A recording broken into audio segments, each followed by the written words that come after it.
those 4 to 5, whichever the topics I had given. Just take 2 to 3 days of time and complete those. We go with the service sector. What is the service sector contribution towards the India's GDP?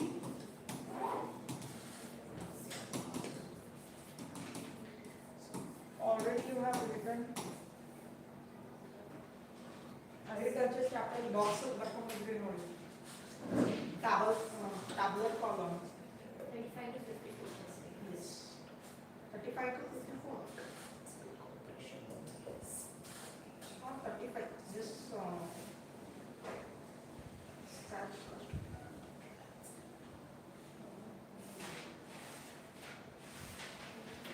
Write down. India service sector contributes 54%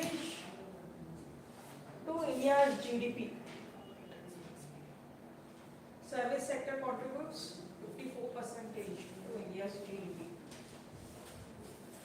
Majority is the service sector. Yeah. Out of 100%, 54. It is the major contribution for the India's GDP. The service sector is increasing, agriculture is declining, the workforce.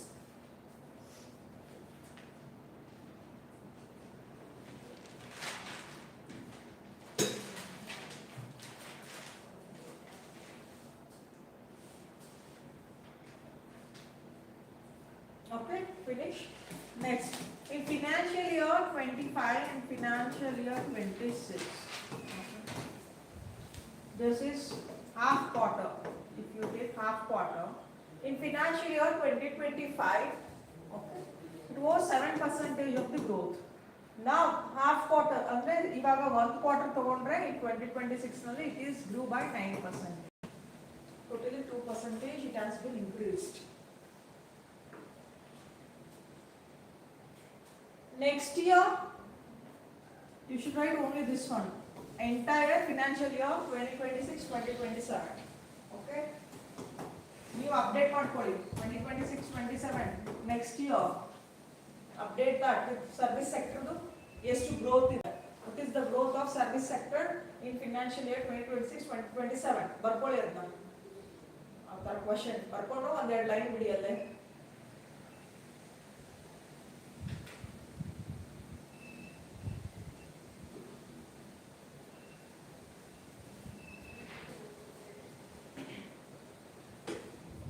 This is for upcoming years growth, especially in service sector.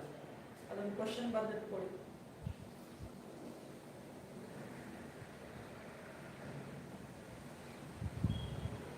Next.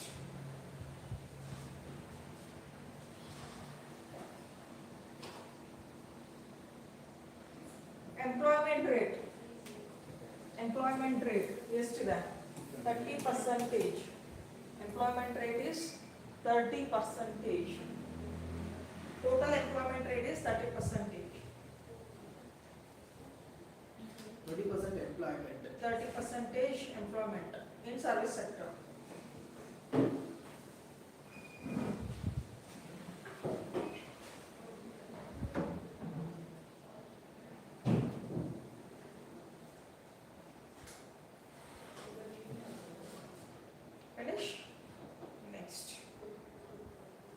India is now the 7th largest exporter in service sector. 7th largest exporter. India is now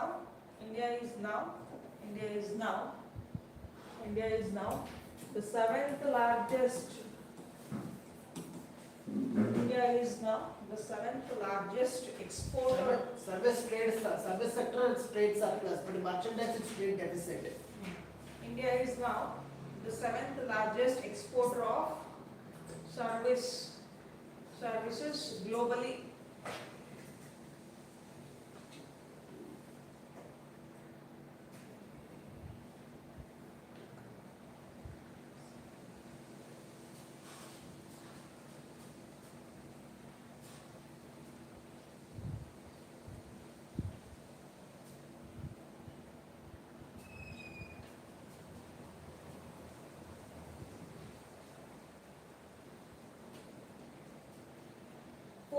4.3% shares, right now, 4.3%, 4.3% is the share in global services export.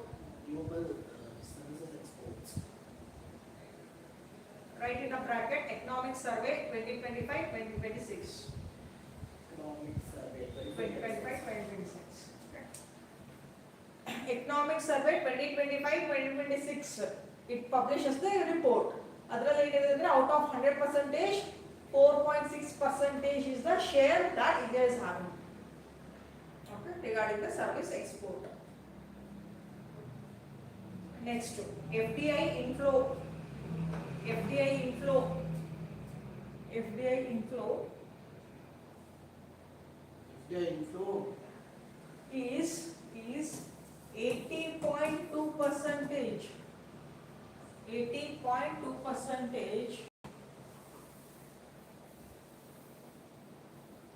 80.2%. from financial year 2023 to 2025 ಅಂದ್ರೆ 2 years ತಗೊಂಡಿದ್ದಾರೆ. 2 years data calculate ಮಾಡಿದ್ದಾರೆ.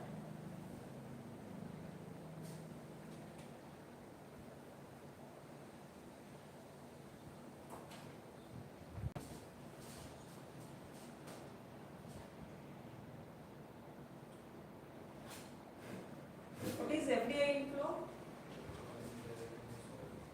FDI inflow? What is the definition? FDI. This is the 6th or 7th time I am teaching in the class. What is FDI?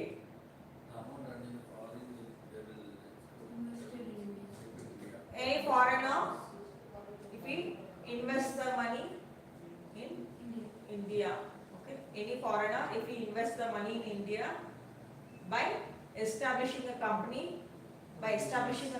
and having the rights, he is having the ownership. Okay, our company is the ownership. Either yes percentage matter, we are getting 80%. Okay. Service sector alli 80% FDI. ಉಳಿದಿರೋದು manufacturing sector ಮತ್ತೆ agriculture sector ಎರಡು ಸೇರಿಬಿಟ್ಟು it is 20%.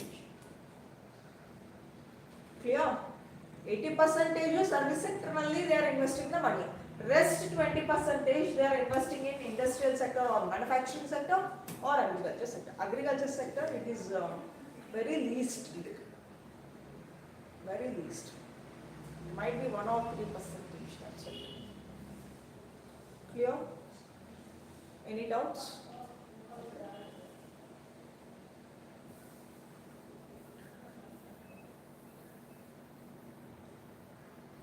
This is all the data that we have written for service sector. Now,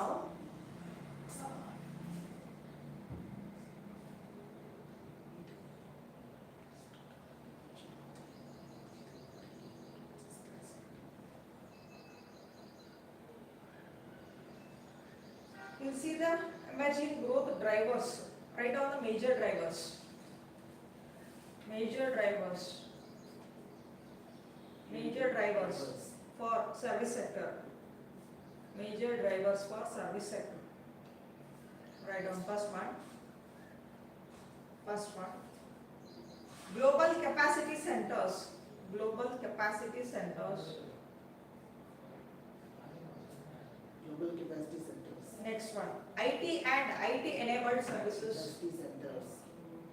IT and IT enabled services. Next, fintech. Next, digital public infrastructure. Next, professional and financial services. Next, Professional and financial services. Yes. Next, tourism and hospitality.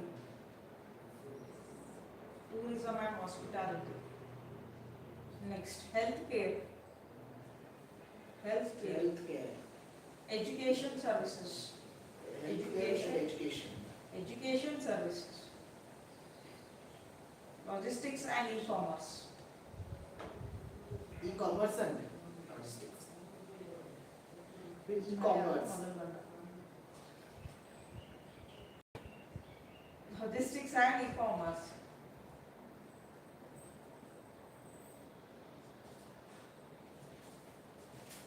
Okay. Either that you mainly don't write in a vertical way. Just put this box. Okay. Key components or else key components or key drivers of a service sector ಬರೀರಿ ಬರ್ಬಿಟ್ಟು ಈ ತರ write down all this. Clear? E major drivers.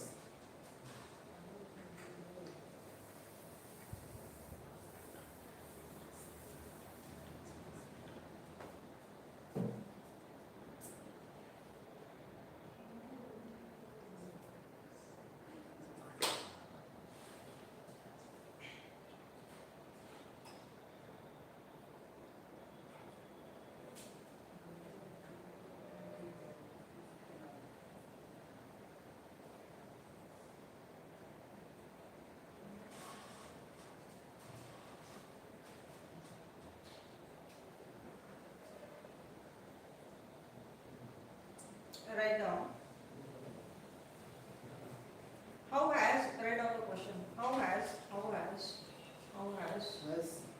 service sector emerged as key driver Which does key driver. of India's development.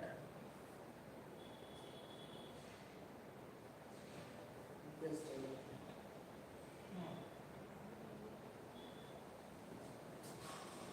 First point. Dominant contribution to economic value. Dominant contribution to economic value. Dominant contribution to economic value. Okay. ಏನ್ ಬರೀತೀರಾ? ಏನ್ point ಬರೀತೀರಾ ಇದಕ್ಕೆ?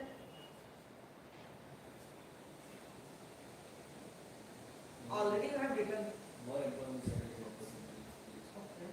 Dominant contribution to economic value. Economic value ಏನ್ ಬರ್ಕೊಂಡಿದ್ದೀರಾ?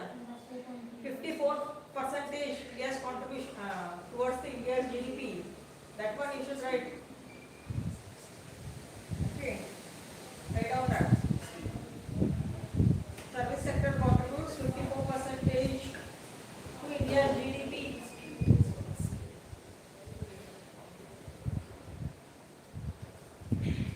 Next one, ಅದರಲ್ಲೇ ಮತ್ತೆ growth rate ಬರ್ಕೊಳ್ಳಿ. Write down the growth rate. But for growth rate, just put the dash. I feel so. Now only don't write. ಯಾಕಂದ್ರೆ ನೀವು by heart ಮಾಡ್ತೀರಾ. Growth rate dash in financial year 2026-2027. Currently it is 9.1.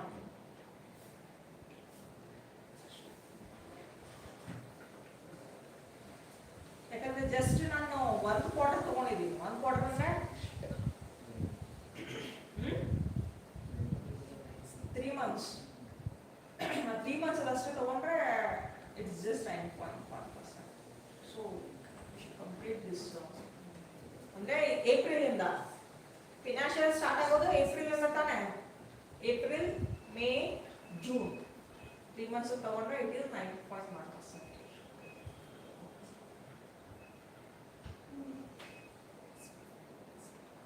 Next one, right? Strengthening. Next point. Strengthening India's position in global trade.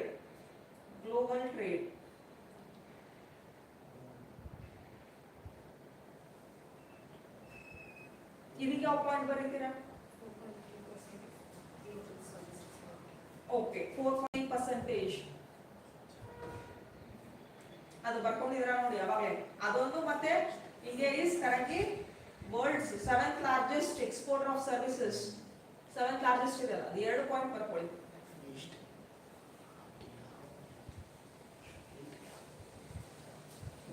I am making you to write purposely 2 times these points.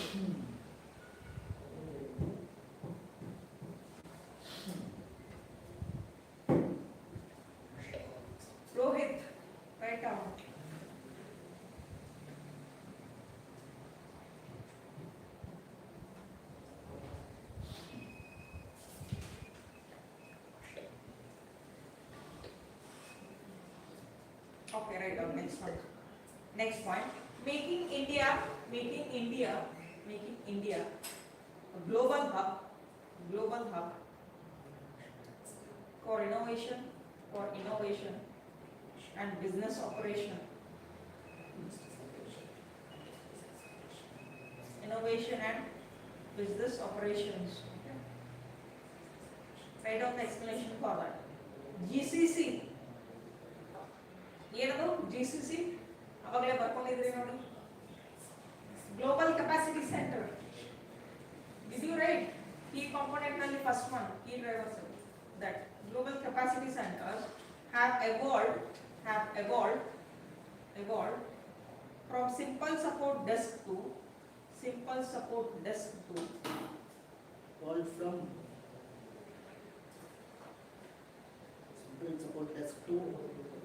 simple support desk to innovation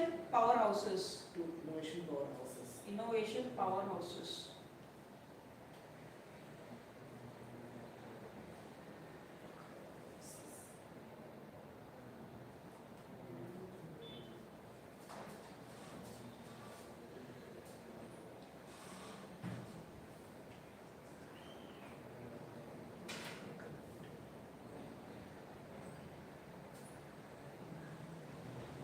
ಏನದು global capacity centre ಅಂತ? Global capacity centre ಅಂದ್ರೆ ಮುಂಚೆ ಅದರ ಹೆಸರು global in house centre ಅಂತ ಇತ್ತು. So these will be established at within the area of metropolitan cities. Especially they work for defense, aerospace, engineering, and along with that they work for semiconductor. ಈ ತರ multinational ಕಂಪನೀಸ್ಗಳನ್ನ establish ಮಾಡಿ. Okay, and that is the major contributor for the service sector. ಈ service ಸೆಕ್ಟರ್ನಲ್ಲಿ ಎಲ್ಲ components ಬರ್ಕೊಂಡಿದ್ದಾರೆ ನೋಡಿ, ಅದು ಎಲ್ಲದೂ ಸೇರಿಸ್ಬಿಟ್ಟು GDP 54% ಆಗೋದು.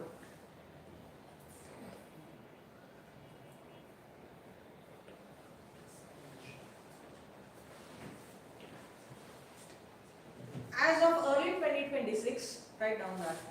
As of early 2026,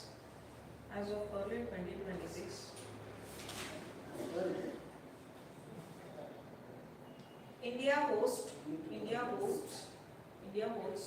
over 2,100 GCC. 2,100 GCCs, Yes. Global Capacity Centers.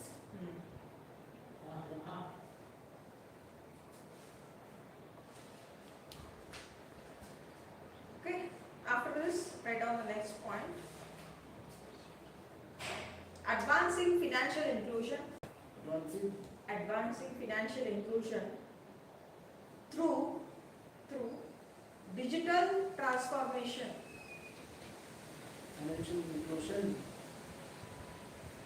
Through digital transformation.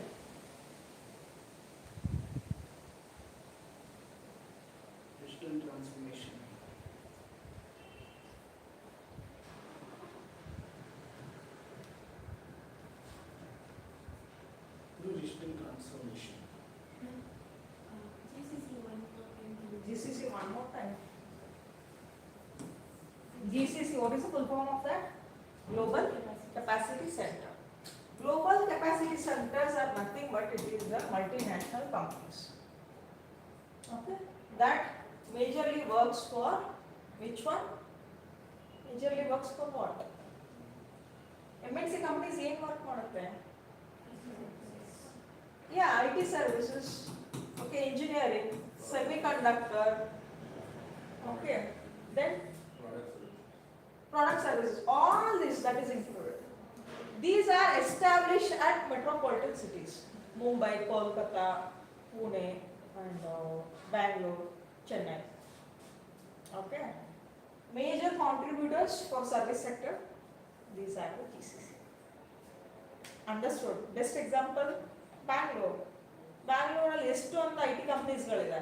There are many MNC companies over here. They are also the key contributors, the major contributors for the service sector. Service sector ಅಂದ್ರೆ ಏನು? ಎಲ್ಲ drivers ಬರ್ಕೊಂಡಿದ್ದಾರೆ ನೋಡಿ. Which are those drivers? GCC, just go through it. 1 second. First one GCC, then IT and IT enabled services, then financial services, fintech, then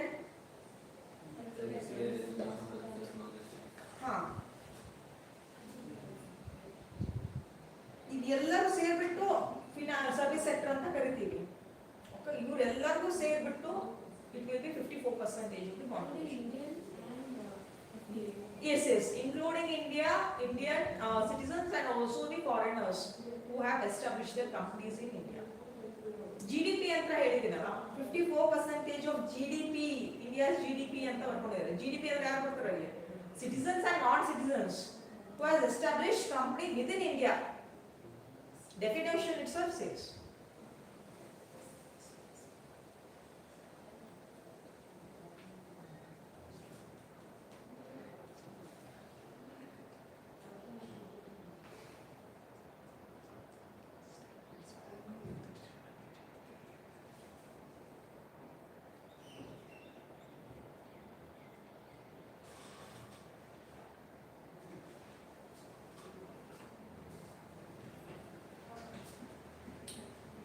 This one.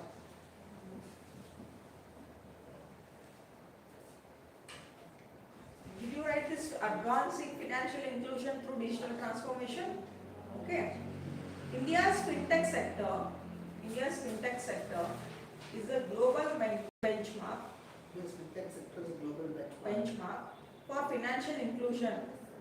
Global benchmark. For financial inclusion. Okay. What is meant by fintech?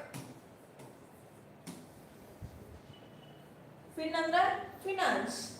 Tech and technology. Finance technology. Best example in UPI, PhonePe, GPay, ATM. UPI. Okay. UPI. Financial technology. ಏನಕ್ಕೆ work ಮಾಡುತ್ತೆ? Transaction. Financial transaction work ಮಾಡುತ್ತಾ? Okay. That is also key contributor for the GDP.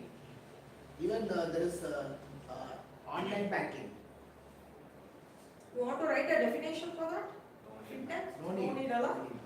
Even net banking is also. Just make an example. Even net Again, banking. write down.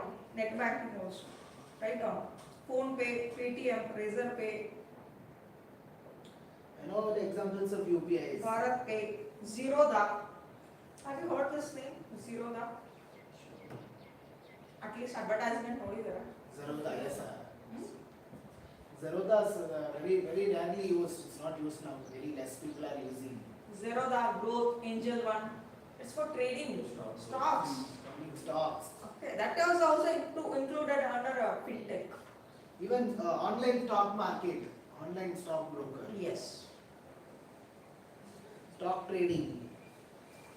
ಇವಾಗ what we should write is that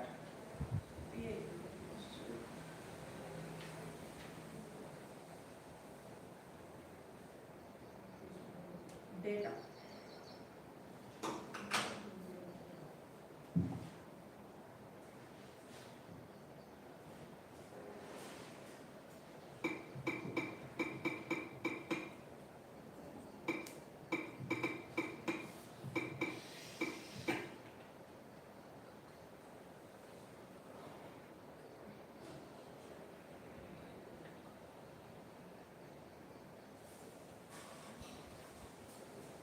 PIB will publish all the ministerial reports according to the Ministry of Finance ಅಂತ ಬರೆದ್ಬಿಟ್ಟು Economic Survey of India 2025-2026 ಪ್ರಕಾರ ಈ data ಬಿಟ್ಟಿದ್ದಾರೆ ಅಂತ ಹೇಳಿ you should write like that in means answer again. Don't write according to PIB. Understood? According to the Ministry of Finance. Okay. ಏನಾದ್ರು department ಇತ್ತು, see under one ministry there will be several departments. A specific department ಹೆಸರು ಬರೆದ್ಬಿಟ್ಟು year ಬರೀರಿ, then you can write the data.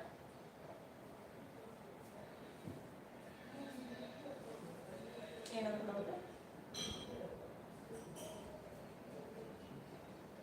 we'll see how much what is the key contribution of this UPL.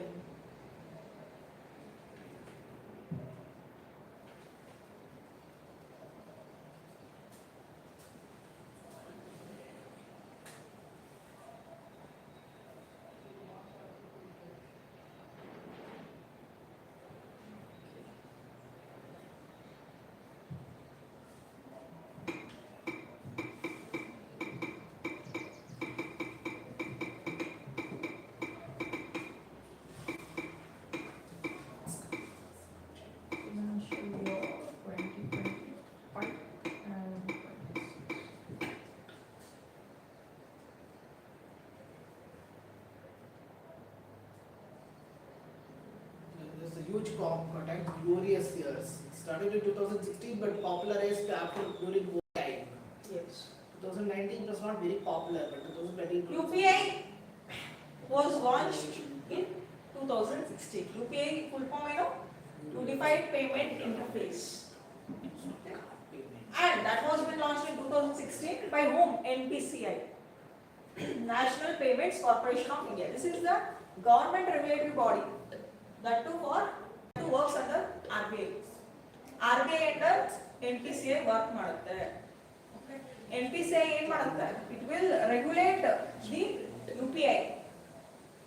RBI directly will not regulate UPI. ಅರ್ಥ ಆಯ್ತಾ? RBI under ಯಾವುದಿದೆ? NPCI ಇದೆ. NPCI work ಏನು? To regulate UPI. UPI payments ಎಲ್ಲ ಮಾಡ್ತಿರಲ್ಲ. That. And next ನೋಡಿ.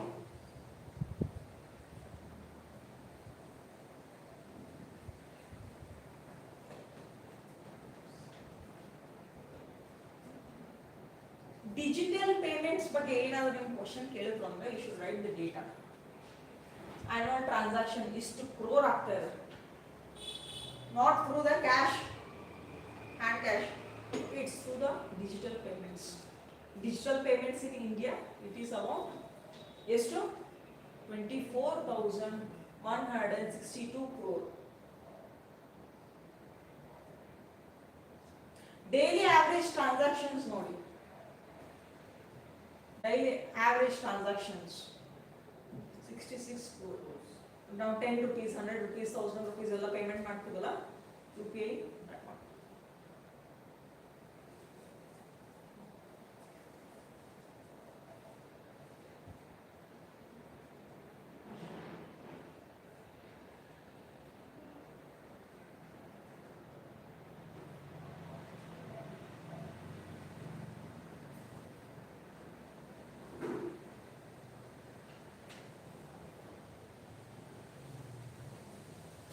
Just concentrate here.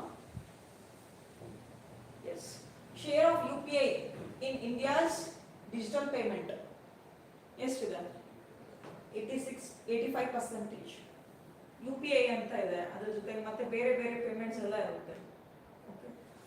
Razor Pay. UPI ಬೇರೆ, Razor Pay ಬೇರೆ. Next one. ಇಂಡಿಯಾ ನಮ್ಮ ಕಂಟ್ರಿದು UPI ಎಷ್ಟು ಕಂಟ್ರೀಸ್ಗಳು ಆಕ್ಸೆಪ್ಟ್ ಮಾಡ್ಕೊಂಡಿದ್ದಾರೆ ಅಂದ್ರೆ about 8 countries.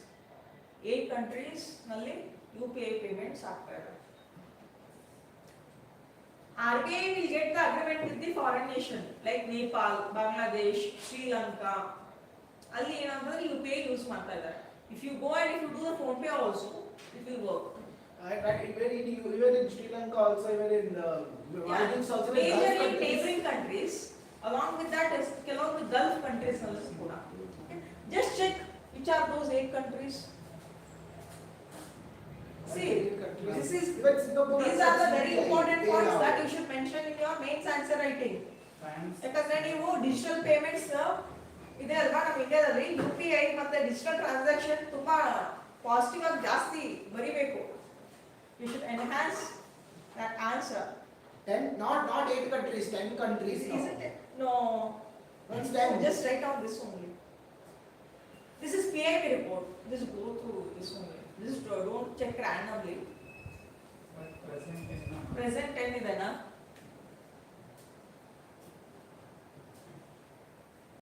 April data. Okay. Which are those 10 countries?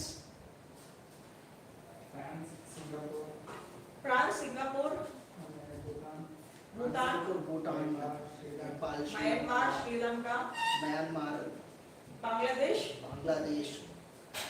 Cambodia, UAE, don't Qatar. write Pakistan. Okay. Pakistan is not. Excellent. UPI is showing 9 countries. 9 countries. Newly added is Cambodia. Cambodia. France, Greece, ಅದೇ, and Mauritius. ಇದು April 30th report. ಅಷ್ಟು ನೆನ್ಪಿಟ್ಕೊಳ್ಳಿ ಸಾಕು. ಒಂದು 5-6 countries ಹೆಸರು ಬರ್ಕೊಂಡ್ರೆ ಸಾಕು. ನಮ್ಗೆ ಕೆಲವೊಂದಿಷ್ಟು ನೇಬರಿಂಗ್ ಕಂಟ್ರೀಸ್ ಬರ್ಕೊಳ್ಳಿ. ಫ್ರಾನ್ಸ್ ಒಂದು ಬರ್ಕೊಳ್ಳಿ because France is having a higher GDP.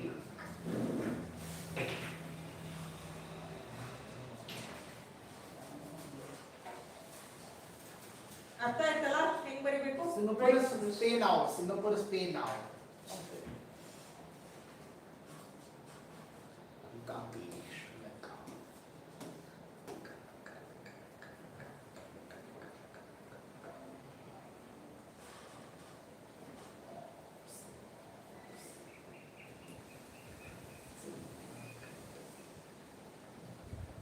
Daily transaction, annual transaction ಬರ್ಕೊಂಡಿದ್ದೀರಾ ಅದು? Okay, and write down this one.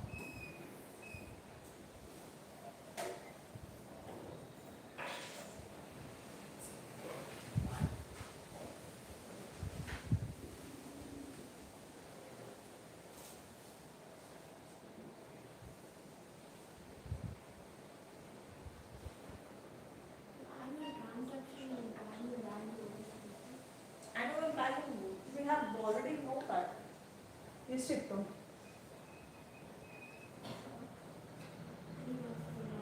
Yeah, this one. This is different. Annual value, annual transaction, no? Annual value. Both are different. What difference is there? Transaction and value. ನಾನು ನೀವು ಒಂದ್ಸತಿ transaction ಮಾಡಿದೆ, ನೀವು ಇನ್ನೊಂದ್ಸತಿ transaction. Transactions, this is not the worth of money. This is the worth, the value of money. Okay, ಇದು ಇಷ್ಟು ಬಾರಿ transactions ಆಗಿದೆ. How many number of transactions we got? This is the value of money. This is the daily average transaction. 66 crore transactions ಆಗುತ್ತೆ. ಅಂದ್ರೆ that is not the value of money. 66 ಕೋಟಿ ಸತಿ transactions ಆಗ್ತಾ ಇದೆ. ಬಟ್ ಆವರೇಜ್ ಡೈಲಿ ತಗೊಂಡ್ರೆ ಇಷ್ಟು 0.86 lakh crore. 86 lakh. See, we do have a limit for the transaction. ಹೌದಾ? ಇದನ್ನ ಇಲ್ಲ.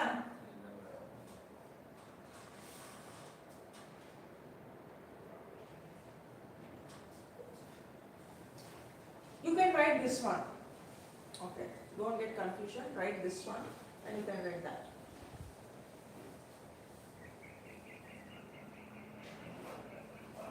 And as I told you, write these 3 points.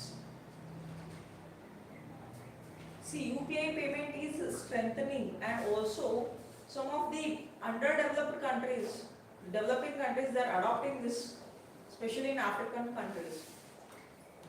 RBI ಜೊತೆ ಅಗ್ರಿಮೆಂಟ್ ಮಾಡಿಕೊಂಡು UPI ಪೇಮೆಂಟ್ ಅಲ್ಲೂ ಕೂಡ they wanted to start in their own country.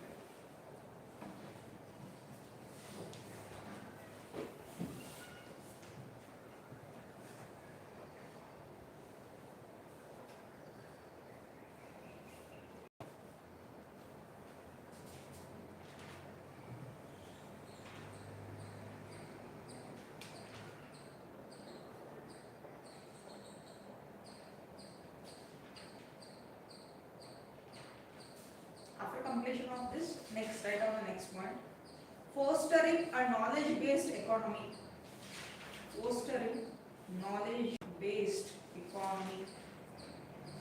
Fostering knowledge-based economy.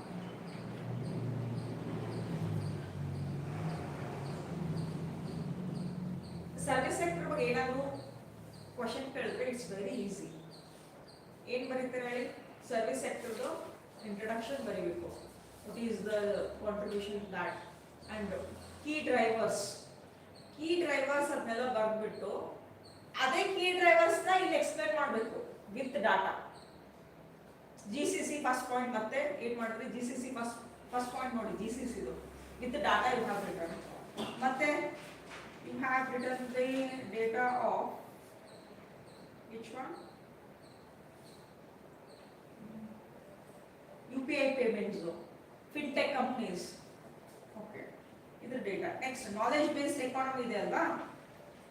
knowledge based economy, education sector ಬರ್ಕೊಂಡಿದ್ದೀರಾ ನೋಡಿ. ಅದರದ್ದು ಏನು ಬರೀಬೇಕು ಇವಾಗ ಅಂತಂದ್ರೆ global innovation index 2026. Write down global innovation index 2026. Global innovation index 2026. Global Innovation Index 2026, India's rank is dash. Yes, rank is dash. Yes, rank. Global Innovation Index. Yes to that?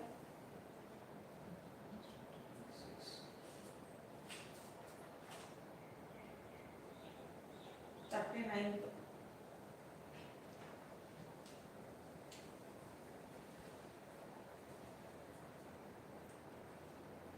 Thirty-ninth position. Yes, in some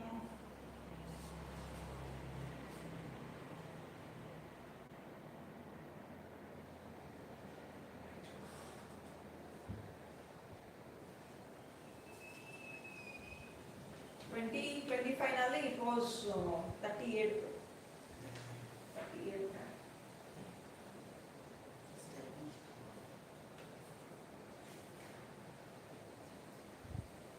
Finish? Next, what are the issues? Issues in service sector. Issues in service sector.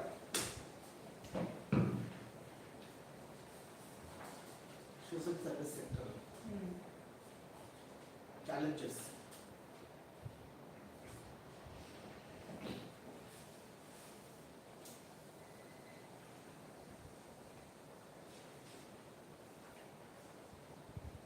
What are the issues that you find in service sector? Unemployment. Unemployment issues is in service sector. For IT people, if you just take the example of these IT people, suddenly terminate ಮಾಡ್ತಾರ. So it is a paradox of the jobless growth. These companies, even though they are having the good revenue, but they are not expanding their companies. Rather, they are firing the people. Right now, the paradox of jobless growth. Issues of paradox of jobless growth. So why is the jobless growth in service? Paradox of jobless growth. Right now, the explanation. Jobless growth. As industries adopt automation and AI,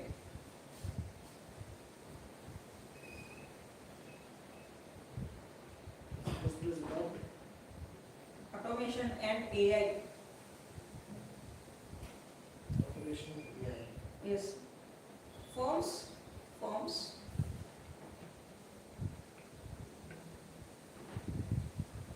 even though they are achieving high revenue Achieving higher revenue.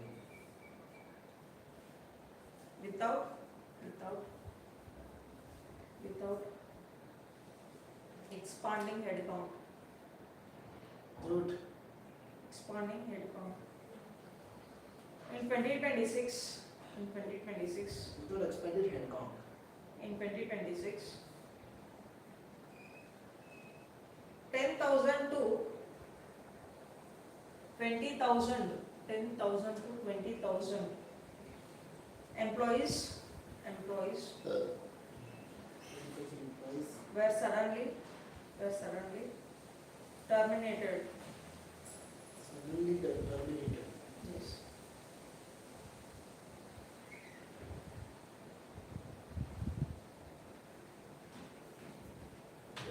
Without expanding headways.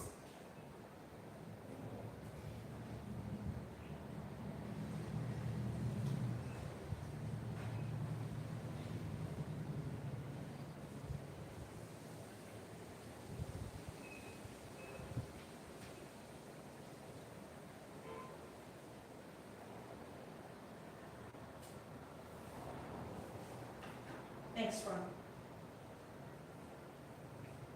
Regional imbalances. Regional imbalances.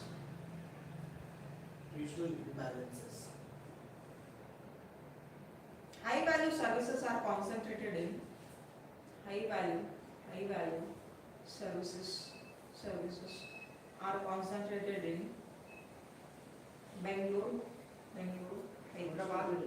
In South India. Don't write South India. In Bangalore, Hyderabad, Mumbai, Delhi NCR, Mumbai, Delhi, NCR. Pune, Chennai. Pune, Chennai. Yes. Next point. Tier 2 and Tier 3. Tier 2 and Tier 3 cities. Tier 2 and Tier 3 cities. Lagging digital infrastructure and skilled manpower. Skilled manpower. Yes. What is happening? What is the issue of service sector? Service sector throughout ಎಲ್ಲ districts ನಲ್ಲೂ ಇದೆನಾ ಕರ್ನಾಟಕದಲ್ಲಿ? No. There is a regional imbalance. ಏನೇನಿದೆ? There is a lot of disparity, especially metropolitan cities ನಲ್ಲಿ. Only We are these concentrating cities, on only a few cities service only. sector. Service sector. And Tier 2, Tier 3 cities ನಲ್ಲಿ it is still undeveloped. So there is not much scope of jobs are very limited. Yes. Next one.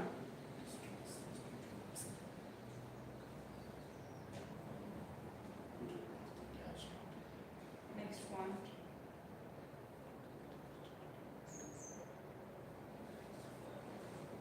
Cyber security risk. Cyber security risk. Cyber security risk. Is there cyber security risk in service sector? Best example, banking, UPI. Right now, in cyber security risk, increasing digitization of banking,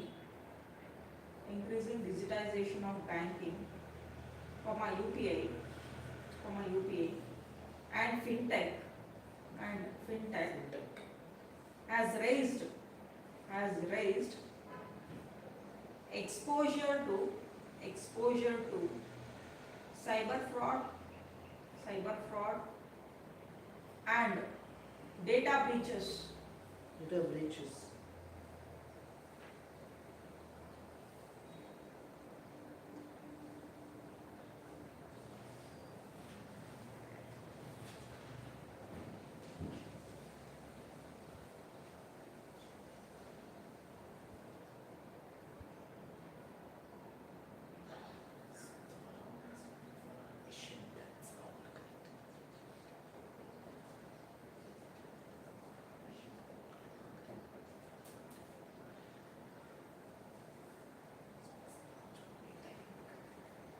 How many points you have written?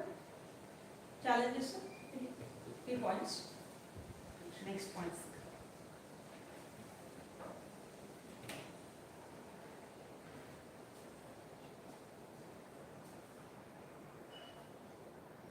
Informal employment. Informal employment. Yes. See, all the sectors in this service sector nalli ಯಾವ್ಯಾವೆಲ್ಲ ಬೇರೆ ಬೇರೆ drivers ಎಲ್ಲ ನೋಡಿದ್ರಲ್ಲ, all those drivers are not the formal sector, that is not included in a formal sector. Tourism ನೋಡಿ, hospitality ನೋಡಿ, ಕೆಲವೊಂದು workforce still they are in informal sector. What is meant by formal and informal sector? Formal sector means these employees will get the salary monthly basis. They will be getting the wages on monthly basis or salary on monthly basis. Fixed income anta irutte. Informal sector andre ಏನು? Best example, gig workers. There are informal source of employment. Those serve in Zomato, Swiggy, And also Zepto, agriculture. Blinkit. Okay. Agriculture laborers are the major contributors in the informal sector. Informal sector ಅಂದ್ರೆ monthly basis ನಲ್ಲಿ ಈ employees ಗಳಿಗೆ salary ಅಥವಾ wages ಬರ್ತಾ ಇರಲ್ಲ, fixed income ಇರಲ್ಲ. Clear? Okay. Construction labours ಗಳಿಗೆ ನೋಡಿ, ಫಿಕ್ಸ್ಡ್ ಮಂತ್ಲಿ ವೇಜಸ್ ಗಳು ಇರಲ್ಲ ಅವ್ರಿಗೆ, ದುಡಿಮೆ ಇದ್ದಾಗ ಮಾತ್ರ ವರ್ಕ್ ಮಾಡಬೇಕಾಗುತ್ತೆ. Same for agriculture labours, gig workers. Even taxi Workers drivers. are In Ola, Uber, those are working. these delivery Delivery. Even boys. Zepto and Blinkit. ಹೌದಾ? Delivery boys. ವರ್ಕ್ ಮಾಡಿದ್ರೆ ಅವತ್ತಿನ ದಿನ ಅವರಿಗೆ ಸಂಬಳ ಬರುತ್ತೆ, ಇಲ್ಲ ಅಂತಂದ್ರೆ ಇಲ್ಲ. There is no fixed monthly income for right. Last share informal employment ಅಲ್ಲೇ a large share of workers in retail,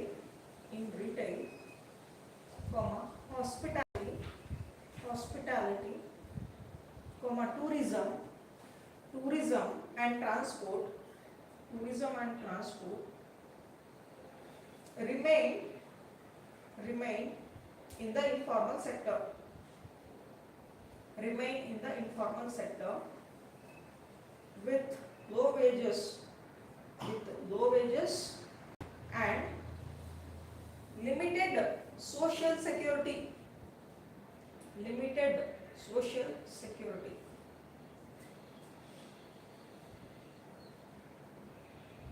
informal sector ಅಲ್ಲಿ ವರ್ಕ್ ಮಾಡುವಂತವ್ರಿಗೆ ಸೋಷಿಯಲ್ ಸೆಕ್ಯೂರಿಟಿ ತುಂಬಾ ಕಡಿಮೆ. ಓಕೆ, ಇವಾಗ ಅದೇ ನೀವು ಏನಾದರೂ ಕಂಪ್ನಿನಲ್ಲಿ ವರ್ಕ್ ಮಾಡ್ತಾ ಇದ್ದೀರಾ ಅಂದ್ರೆ will be having a security, insurance ಆಗಿರಲಿ ಎಲ್ಲ ಕ್ಲೇಮ್ ಎಲ್ಲ ಮಾಡ್ಕೊಳ್ಬೋದು. ಬಟ್ ಇಲ್ಲಿ ವರ್ಕ್ ಮಾಡೋರಿಗೆ ವೆರಿ ಲೀಸ್ಟ್ ಸೋಷಿಯಲ್ ಸೆಕ್ಯೂರಿಟಿ ಇರುತ್ತೆ.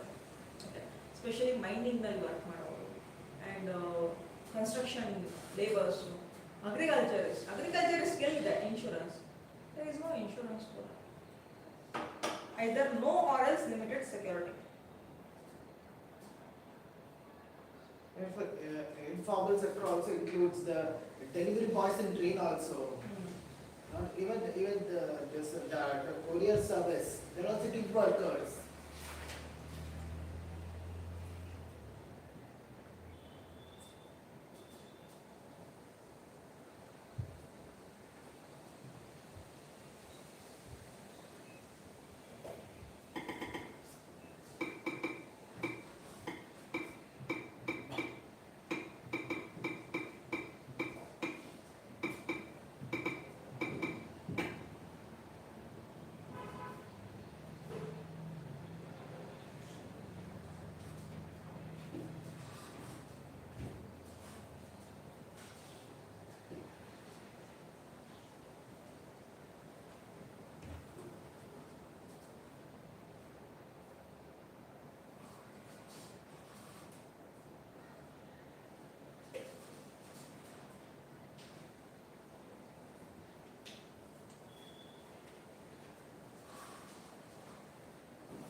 See, service sector ನಲ್ಲಿ we do have 19 types of subsectors.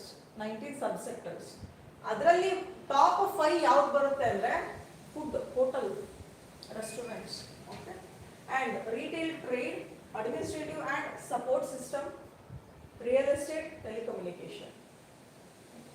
These are the sectors where at the top. Huge growth is including even those of waiters also. Are they low paid or gig or not gig? The waiters in restaurants, they are not gig workers. They are not a no.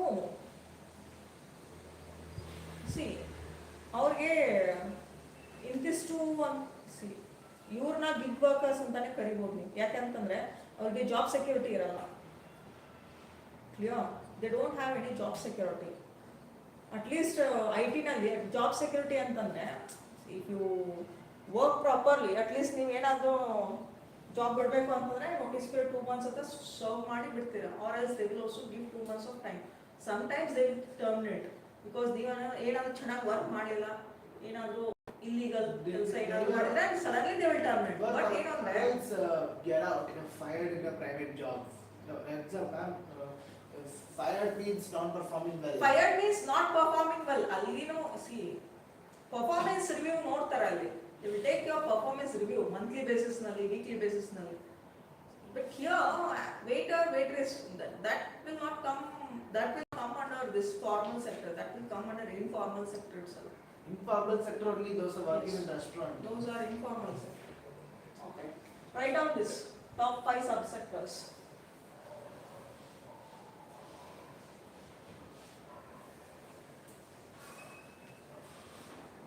one strong monthly growth.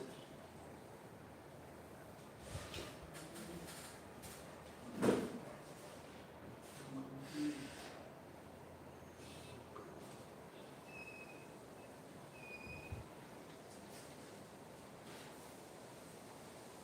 Combination food.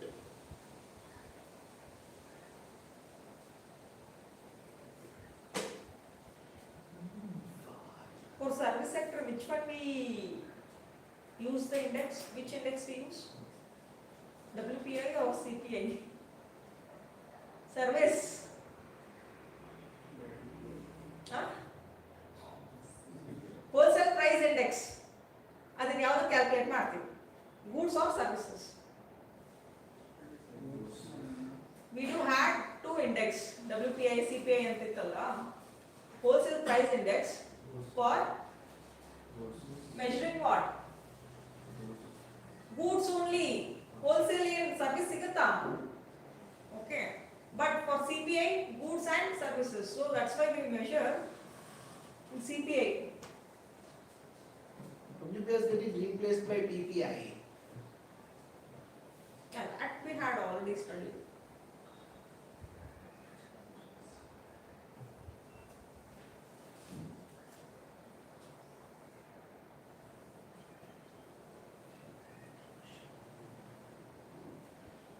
Right now, just only the this one subsector. Finish? Only write that accommodation and food, retail trade.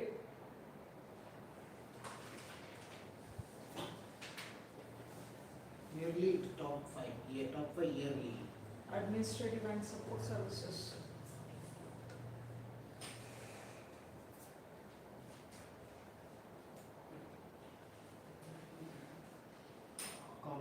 Accommodation for 35.6.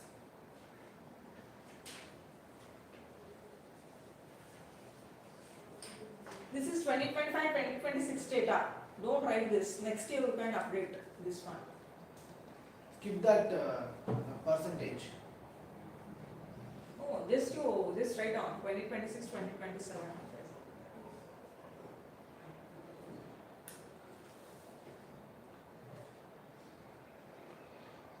Repair services 25.1. Wholesale trade. Wholesale 23.6. Wholesale trade. Transport is 22.6.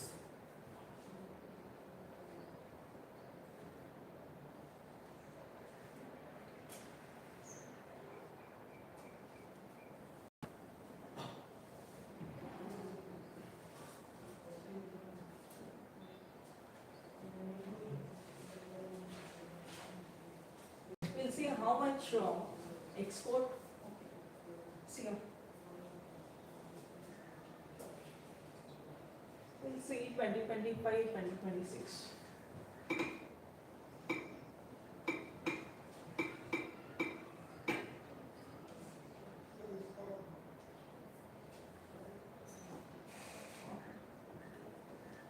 See. Next again, export. India's service export rise to USD 421.3 billion in the financial year 2025-2026. Led on that too by telecommunication, computer and information services, business services. Write down that sentence. Very important sentence. Service export in the first good one in terms of dollar.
Export ಮಾಡ್ತೀವಿ, ಒಂದು ಗೂಡ್ಸ್ನ ಒಂದು services. ಗೂಡ್ಸ್ನ ನಾವು export ಮಾಡ್ತೀವ, ಸರ್ವಿಸಸ್ನು ನಾವು export ಮಾಡ್ತೀವಿ. ಗೂಡ್ಸ್ನ ನಾವು ಮರ್ಕೆಂಡೈಸ್ ಅಂತ ಕರಿತೀವಿ. ಓಕೆ, ಎಲ್ಲಿ ಮರ್ಕೆಂಡೈಸ್ ಅಂತ ಬರುತ್ತೋ think that it is a goods. ಗೂಡ್ಸ್ನ you can touch, that is a tangible. Okay, tangible ಅಂದರೆ you can see, you can touch, physical form ಅಲ್ಲಿ ಇರುತ್ತೆ. Service it is intangible, you can't see that. ಈ ಸಾಫ್ಟ್ವೇರ್ಸ್ನ, okay, ಡೇಟಾನ transfer ಮಾಡ್ತೀರಾ, you can't touch that. And also ಈ merchandise export, goods export ಎಷ್ಟಾಗಿದೆ ಅಂತಂದ್ರೆ ಸಿಯೋ ಇದು ಕ್ಯುಮುಲೇಟಿವ್ ವ್ಯಾಲ್ಯೂ ಎಕ್ಸ್ಪೆಕ್ಟೆಡ್, ಇದು ಎಕ್ಸ್ಪೆಕ್ಟೆಡ್ ದಿಸ್ ಇಯರ್ ನಲ್ಲಿ ಇಷ್ಟು ನಾವು ಎಕ್ಸ್ಪೋರ್ಟ್ ಮಾಡ್ತೀವಿ. US ಡಾಲರ್ $129.32 ಬಿಲಿಯನ್ ಅಷ್ಟು ನಾವು ಗೂಡ್ಸ್ ನ ಎಕ್ಸ್ಪೋರ್ಟ್ ಮಾಡ್ತೀವಿ. That is the estimated. ಹೋದ ವರ್ಷ ನೋಡಿ ಇಷ್ಟಾಗಿದೆ 2025-26 ನಲ್ಲಿ ಗ್ರೋತ್ ನೋಡಿ ಎಷ್ಟಿದೆ, 15% ಗ್ರೋತ್ ವಿಲ್ ಎಕ್ಸ್ಪೆಕ್ಟ್. ಅಂದ್ರೆ ಅಷ್ಟು ಜಾಸ್ತಿ ಗೂಡ್ಸ್ ನ ಎಕ್ಸ್ಪೋರ್ಟ್ ಮಾಡ್ತಾ ಇದ್ದೀವಿ. ಜಾಸ್ತಿ ಗೂಡ್ಸ್ ಎಕ್ಸ್ಪೋರ್ಟ್ ಮಾಡಿದ್ರೆ ಏನಾಗುತ್ತೆ, forex reserve will increase. Next non petroleum export. ಈ ತರ for gems and jewellery export, we do export gems, jewelleries, and also engineering goods, organic and inorganic chemicals, electronic goods, rice export. ಈ ತರ ಮಾಡ್ತೀವಿ.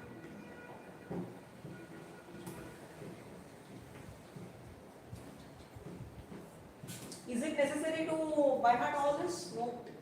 Just ಏನು ಅಂದ್ರೆ upcoming year ಅಲ್ಲಿ you should update this. ಅಷ್ಟೇ. See, ನಾವು ಏನೇನೆಲ್ಲ ಎಕ್ಸ್ಪೋರ್ಟ್ ಮಾಡ್ತೀವಿ, gems and jewellery, engineering goods, organic inorganic chemicals, electronic goods and rice. ಬೇಕಾದ್ರೆ ಇದು ಬರ್ಕೊಳ್ಳಿ ಈ ಸೆಂಟೆನ್ಸ್.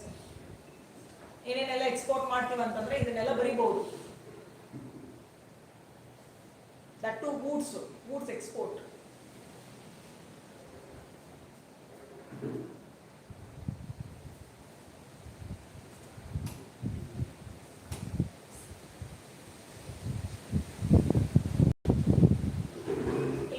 ಎಕ್ಸ್ಪೋರ್ಟ್, ಗೂಡ್ಸ್ ಎಕ್ಸ್ಪೋರ್ಟ್ ಬರೀಬೇಕು, ಸರ್ವಿಸ್ ಎಕ್ಸ್ಪೋರ್ಟ್ ಬರೀಬೇಕು. Write down this.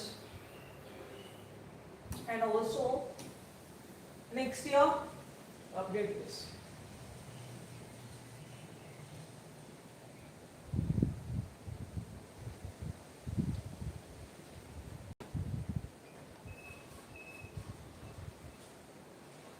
Merchandise exports.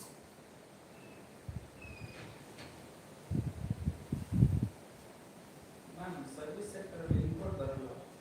ಬರುತ್ತೆ. Service import, service export, that I will teach. ಇದು service sector ನಲ್ಲಿ ಇದೇನು ಬರೋ ಅವಶ್ಯಕತೆ ಇಲ್ಲ, it is not related. Export ಬಗ್ಗೆ ಏನಾದರೂ ಕ್ವಶನ್ ಬಂತು ಅಂದ್ರೆ ಮರ್ಕೆಂಡೈಸ್ 2 ಪಾಯಿಂಟ್ಸ್ ಬರೀರಿ ಮರ್ಕೆಂಡೈಸ್ ಬಗ್ಗೆ. ಸರ್ವಿಸ್ ಎಕ್ಸ್ಪೋರ್ಟ್ ಎಷ್ಟು ಪರ್ಸೆಂಟೇಜ್ ಮಾಡಿದ್ವಿ, ಎಷ್ಟು $1 billion ಬಂದಿದೆ, ಇಂಪೋರ್ಟ್ ಎಷ್ಟು ಮಾಡ್ಕೊಳ್ತಾ ಇದ್ದೀವಿ, that I will teach. And merchandise exports, major items are. See, write down this. ಇಷ್ಟೇ ಎಕ್ಸ್ಪೋರ್ಟ್ ಮಾಡಿದೀವಿ, ಇಷ್ಟು ದುಡ್ಡು ಬಂತು. ಇಂಪೋರ್ಟ್ ಮಾಡೋಣ, will see that data also. Goods ಎಷ್ಟು ಇಂಪೋರ್ಟ್ ಮಾಡ್ಕೊಳ್ತಾ ಇದೀವಿ, how much billion worth of goods we are importing, will see that.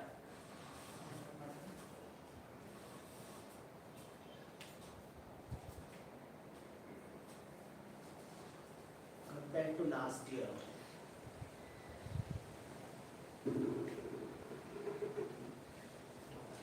Just ಇವರು ಒನ್ ಕ್ವಾರ್ಟರ್ ತಗೊಂಡ್ರೆ ನೋಡಿ 15% ಗ್ರೋತ್ ಆಗಿದೆ. If you compare previous year this year, that same quarter.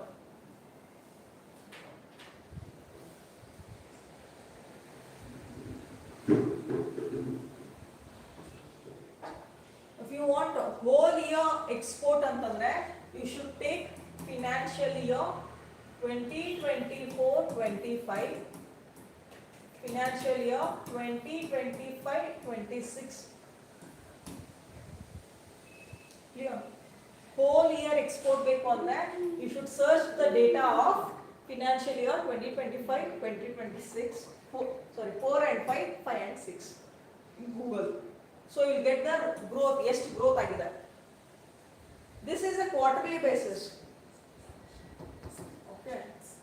You bake on the whole year. We will check whole year. Compare ಮಾಡೋದಕ್ಕೆ ಯಾವಾಗಲೂ whole year, whole financial year compare ಮಾಡಿ. Don't do it quarterly basis. Just for your reference, I just told you. ಇದನ್ನ ಬರ್ಕೊಂಡಿದ್ದೀರಾ? Have you written this? Yes. Service export this much in financial year 2025-2026. Service exports $421.3 billion. ಇವಾಗ service export 421 ಆಗಿದೆ. Will see 2024 2025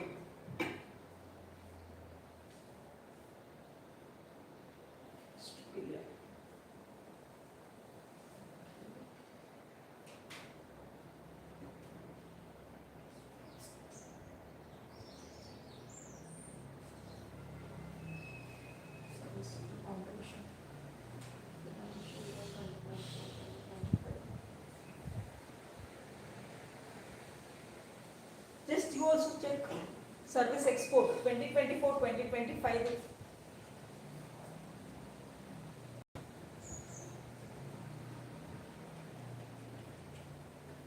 ಎಷ್ಟು billion ಅಂತ ಇಲ್ಲಿ ಸಿಗ್ತಾ ಇಲ್ಲ sir.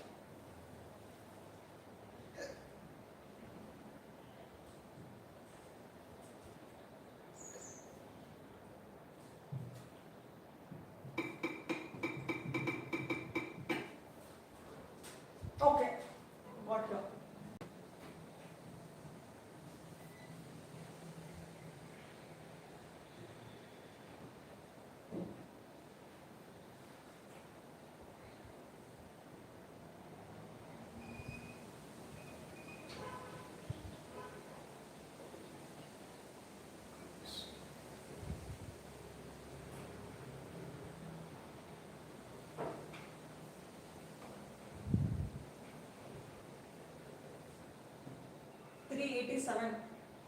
Usati 421 ittala, it is 387.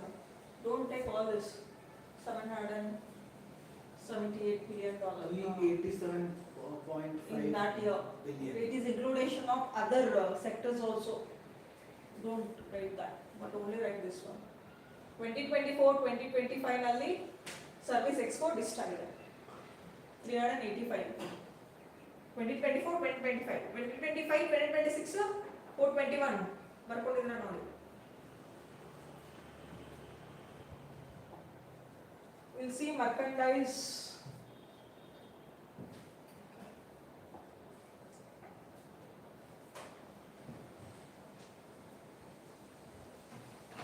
This right.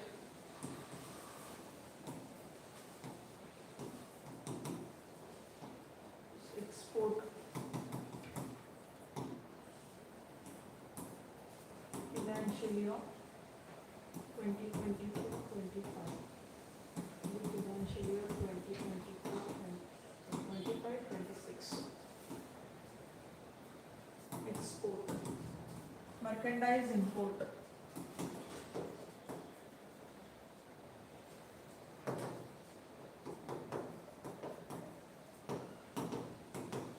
Financial year 24-25. Financial year 2025-26.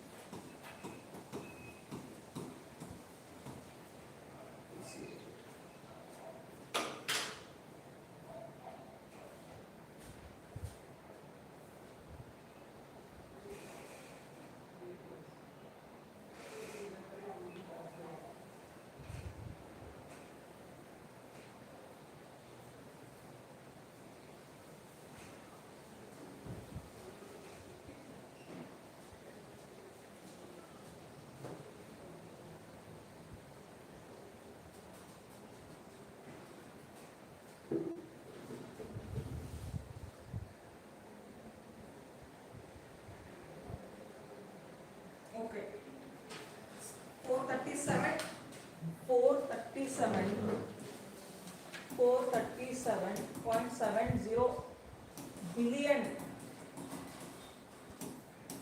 $441.78. ಇಲ್ಲಿ $441.78 billion.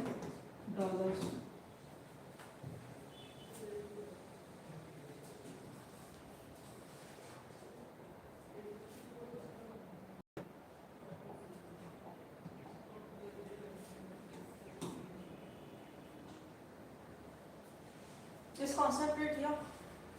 Goods export ಎಷ್ಟಾಗಿದೆ ಅಂತ ನೋಡೋಣ. 2 years reference. 2024, 25, 25, 26. ಎಷ್ಟಾಗಿದೆ ಇಲ್ಲಿ? 437, ಇಲ್ಲಿ 441. There is a growth. Okay. And here this one.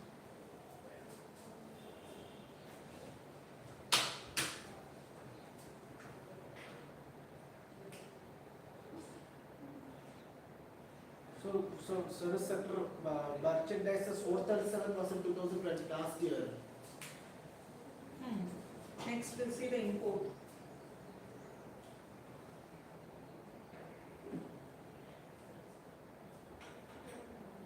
Refer to 2026 or 2020.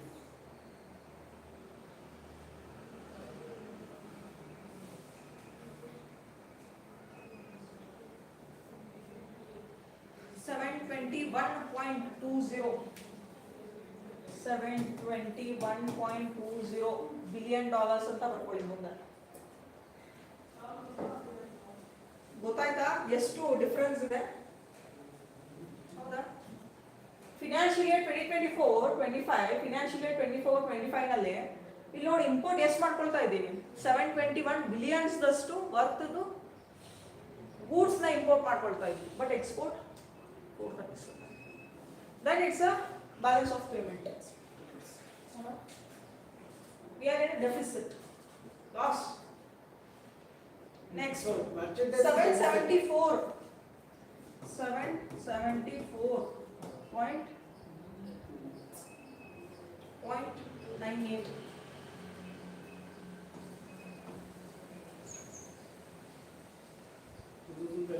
to 2025, 721. It is increased again. 7% increase ಆಗಿದೆ. Exports increased as well as imports, both increased. Both are increased, but see the difference. Deficit ನೋಡಿ ಇಲ್ಲಿ. ಇದು compare ಮಾಡಿ ಇದು compare ಮಾಡಿ. 300 plus difference ಇದೆ. 300 billion differences. Clear? Now you got the point. Export ಎಷ್ಟು work ಮಾಡ್ತೀವಿ, ಇಂಪೋರ್ಟ್ ಎಷ್ಟು ವರ್ಕ್ ನಾವು ಇಂಪೋರ್ಟ್ ಮಾಡ್ಕೊಳ್ತೀವಿ.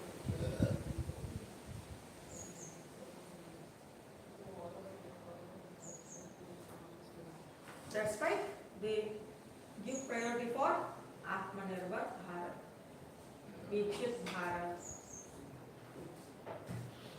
FDI, FPI. ನೀವು ಬಂದು ಇಲ್ಲಿ ಇನ್ವೆಸ್ಟ್ಮೆಂಟ್ ಮಾಡಿ through FDI, FPI. So you can establish the companies over here. ನೀವು ಕಂಪ್ನೀಸ್ನ ಇಲ್ಲಿ ಎಸ್ಟಾಬ್ಲಿಷ್ ಮಾಡಿದ್ರೆ ಲೋಕಲ್ ಎಂಪ್ಲಾಯ್ಮೆಂಟ್ ಅಪರ್ಚುನಿಟೀಸ್ ಸಿಗುತ್ತೆ. ಆ ಲೋಕಲ್ ಎಂಪ್ಲಾಯ್ಮೆಂಟ್ ಅಪರ್ಚುನಿಟಿ ಸಿಕ್ಕಾದ್ಮೇಲೆ ಅವ್ರಿಗೆ ಸ್ಯಾಲ್ರಿ ಸಿಗುತ್ತೆ. ಸ್ಯಾಲ್ರಿ ಸಿಕ್ಕಾದ್ಮೇಲೆ ಅದರಿಂದ ನಾವು ಟ್ಯಾಕ್ಸಸ್ನ ತಗೊಳ್ತೀವಿ ಅಂತ ಹೇಳುತ್ತೆ ಗೌರ್ಮೆಂಟ್.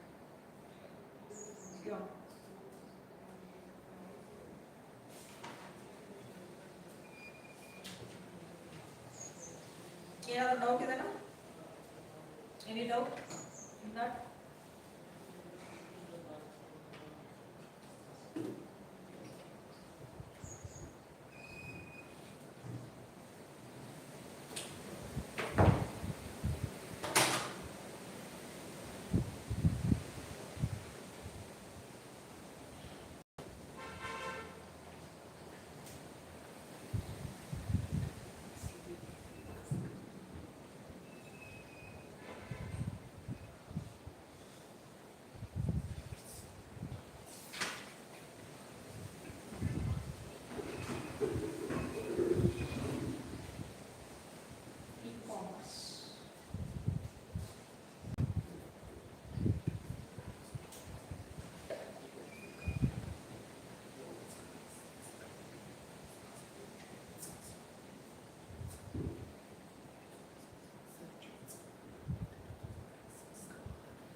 health care.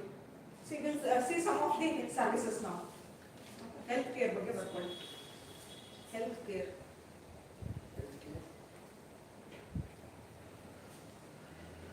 ಫಸ್ಟ್ ಏನು ಹೆಲ್ತ್ ಕೇರ್ ಇಂದ GDP ಬರಲ್ಲ, ಎಕ್ಸ್ಪೆಂಡಿಚರ್ ಆಗುತ್ತೆ. Have you understood?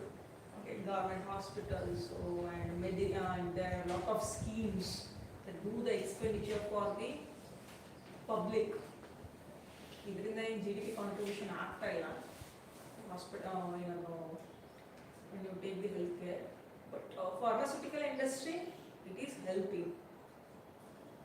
When you India's contribution GDP contribution in the pharmaceutical industry, when you take the health care, so expenditure ಮಾಡಬೇಕು. It's duty of the government to do the expenditure. ಅದರಿಂದನೇ ದುಡ್ಡು ಬರಬೇಕು ಅಂತಲ್ಲ. Okay, ಬರೀ GST ಬರೋದು, SGST ಬರೋದು, that is not the duty of the government to gain the money from the health sector. Health education are the main two sectors that government should do the expenditure more. Pharmaceutical industry, the tablets they manufacture, Yes. cost nothing more than 15 paisas, but they charge few tablets are more than 3,000. Yes. Single tablet. And how is it balanced? How can they charge like that? See, there are various reasons to charge more. Few tablets are very expensive. ಒಂದು ಏನು ಅಂತಂದ್ರೆ raw material ಇಲ್ಲಿ ಸಿಗ್ಲಿಕ್ಕಿಲ್ಲ, or else they are importing that raw material for production of that particular medicine, or else ಅದನ್ನೇ import ಮಾಡ್ಕೊಳ್ಬಹುದು. Okay, ಅದು ಇಲ್ಲಿ available ಇರಲ್ಲ production ಮಾಡಲಿಕ್ಕೆ, or else monopoly. ರೇರ್ ಡಿಸೀಸಸ್ಗಳಿಗೆ ಜಾಸ್ತಿ ಏನು ಅಂತಂದ್ರೆ ಪ್ರೊಡಕ್ಷನ್ ಮಾಡಲ್ಲ, ಕೆಲವೊಂದು ರೇರ್ ಡಿಸೀಸ್ಗಳಿಗೆ. ಹೌದಾ, ಕಾಮನ್ ಡಿಸೀಸಸ್ಗಳಿಗೆ ಜಾಸ್ತಿ ಪ್ರೊಡಕ್ಷನ್ ಮಾಡ್ತಾರೆ ಮೆಡಿಸಿನ್ಸ್ಗಳು. Even for diabetics, it's so common in India. Again, see that we do have this Janaushadhi medicine shops. ಅಲ್ಲಿ ಏನಂದ್ರೆ ರೀಸನಬಲ್ ರೇಟ್ ಅಲ್ಲಿ they are providing various medications. Generic medicine. Because of the purification and all the process that is taking, because of that the cost is increasing. Because you have to install a lot of instruments and everything, so the price is increasing. Your So much facilities what are one tablet won't cost so much. no, it actually costs because you are doing a very specialization, research and R&D. ಇವ್ರಿಗೆ better ಹೋಗ್ತಿದೆ ಅನ್ಸುತ್ತೆ. ಇವ್ರು ಹೋಗಿ Just for privatization, man. One normally cannula is not if it costs 7 rupees. When in surgical catheter so one 700 to 900 rupees exactly. Just is the reason behind the privatization. Private companies making profit from this. Specially private company hospitals ಇದೆ ಅಲ್ವಾ, ಇಂಡಿಯಾದಲ್ಲಿ ತುಂಬಾ ಲಾಭದಲ್ಲೇ ಇದೆ. Again depends from disease to disease. That's what I told. Rare ಡಿಸೀಸ್ಗಳಿಗೆ ಜಾಸ್ತಿ production ಮಾಡೋದಿಲ್ಲ.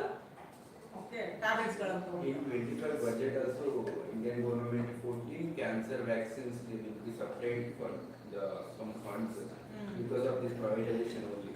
And now government take initiative towards this. ಅದು ಏನು ಅಂತಂದ್ರೆ ಇನ್ವೆಸ್ಟ್ಮೆಂಟ್ ಬೇಕು ಗವರ್ಮೆಂಟ್ ಗಳಿಗೆ, ಈ ತರ ಫಂಡ್ ಅಲೋಕೇಶನ್ ಮಾಡ್ಬೇಕಂದ್ರೆ. And also they should take the initiative. Government should take the initiative, ministry should take the initiative. Is there any regulatory body for this fund? Regulatory body ಇದೆ, but ಏನು ಅಂತಂದ್ರೆ ಇವಾಗ totally 100% ಅದನ್ನ government ಅವರು ಇದನ್ನ ಮಾಡ್ತಾ ಇಲ್ಲ. Okay, there are many players in this sector, especially health care ನಲ್ಲಿ. ಸೊ ತುಂಬಾ ವರ್ಷದಿಂದನೂ ಏನು ಅಂತಂದ್ರೆ ಪ್ರೈವೇಟೈಸೇಷನ್ ಅಂದ್ರೆ ಜಾಸ್ತಿ ಅದನ್ನ ಇದನ್ನ ಮಾಡ್ಲಿಕ್ಕೆ ಹೋಗಿಲ್ಲ. ಇನ್ನೊಂದು ರಿಸರ್ಚ್ ಅಂಡ್ ಡೆವಲಪ್ಮೆಂಟ್ ಜಾಸ್ತಿ ನಾವು ಇನ್ವೆಸ್ಟ್ಮೆಂಟ್ ಮಾಡಬೇಕಾಗುತ್ತೆ, ಯಾರು ಗವರ್ಮೆಂಟ್ ನಾವು. So government is not ready to invest lot of funds for research and development. ಮಾಡ್ತಾ ಇದೆ, ತುಂಬಾ ಕಡಿಮೆ ಮಾಡ್ತಾ ಇದೆ. It is just doing the expenditure of 2% of India's GDP, which is not sufficient for 145 crore people. At least 8 to 10% ಆಗಬೇಕು. Clear? So education and healthcare are both are important sectors. We should prioritize. We should do the expenditure a lot.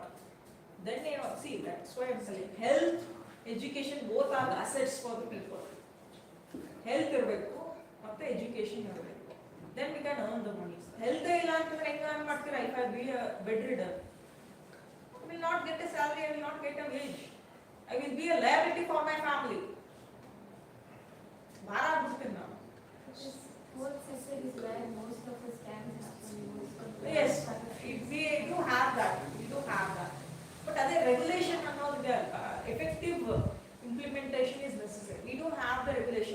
have the policy, sufficient policy, sufficient regulation ಇದಾವೆ, but ಅದು implement ಆಗ್ತದೆ ಅಷ್ಟೇ.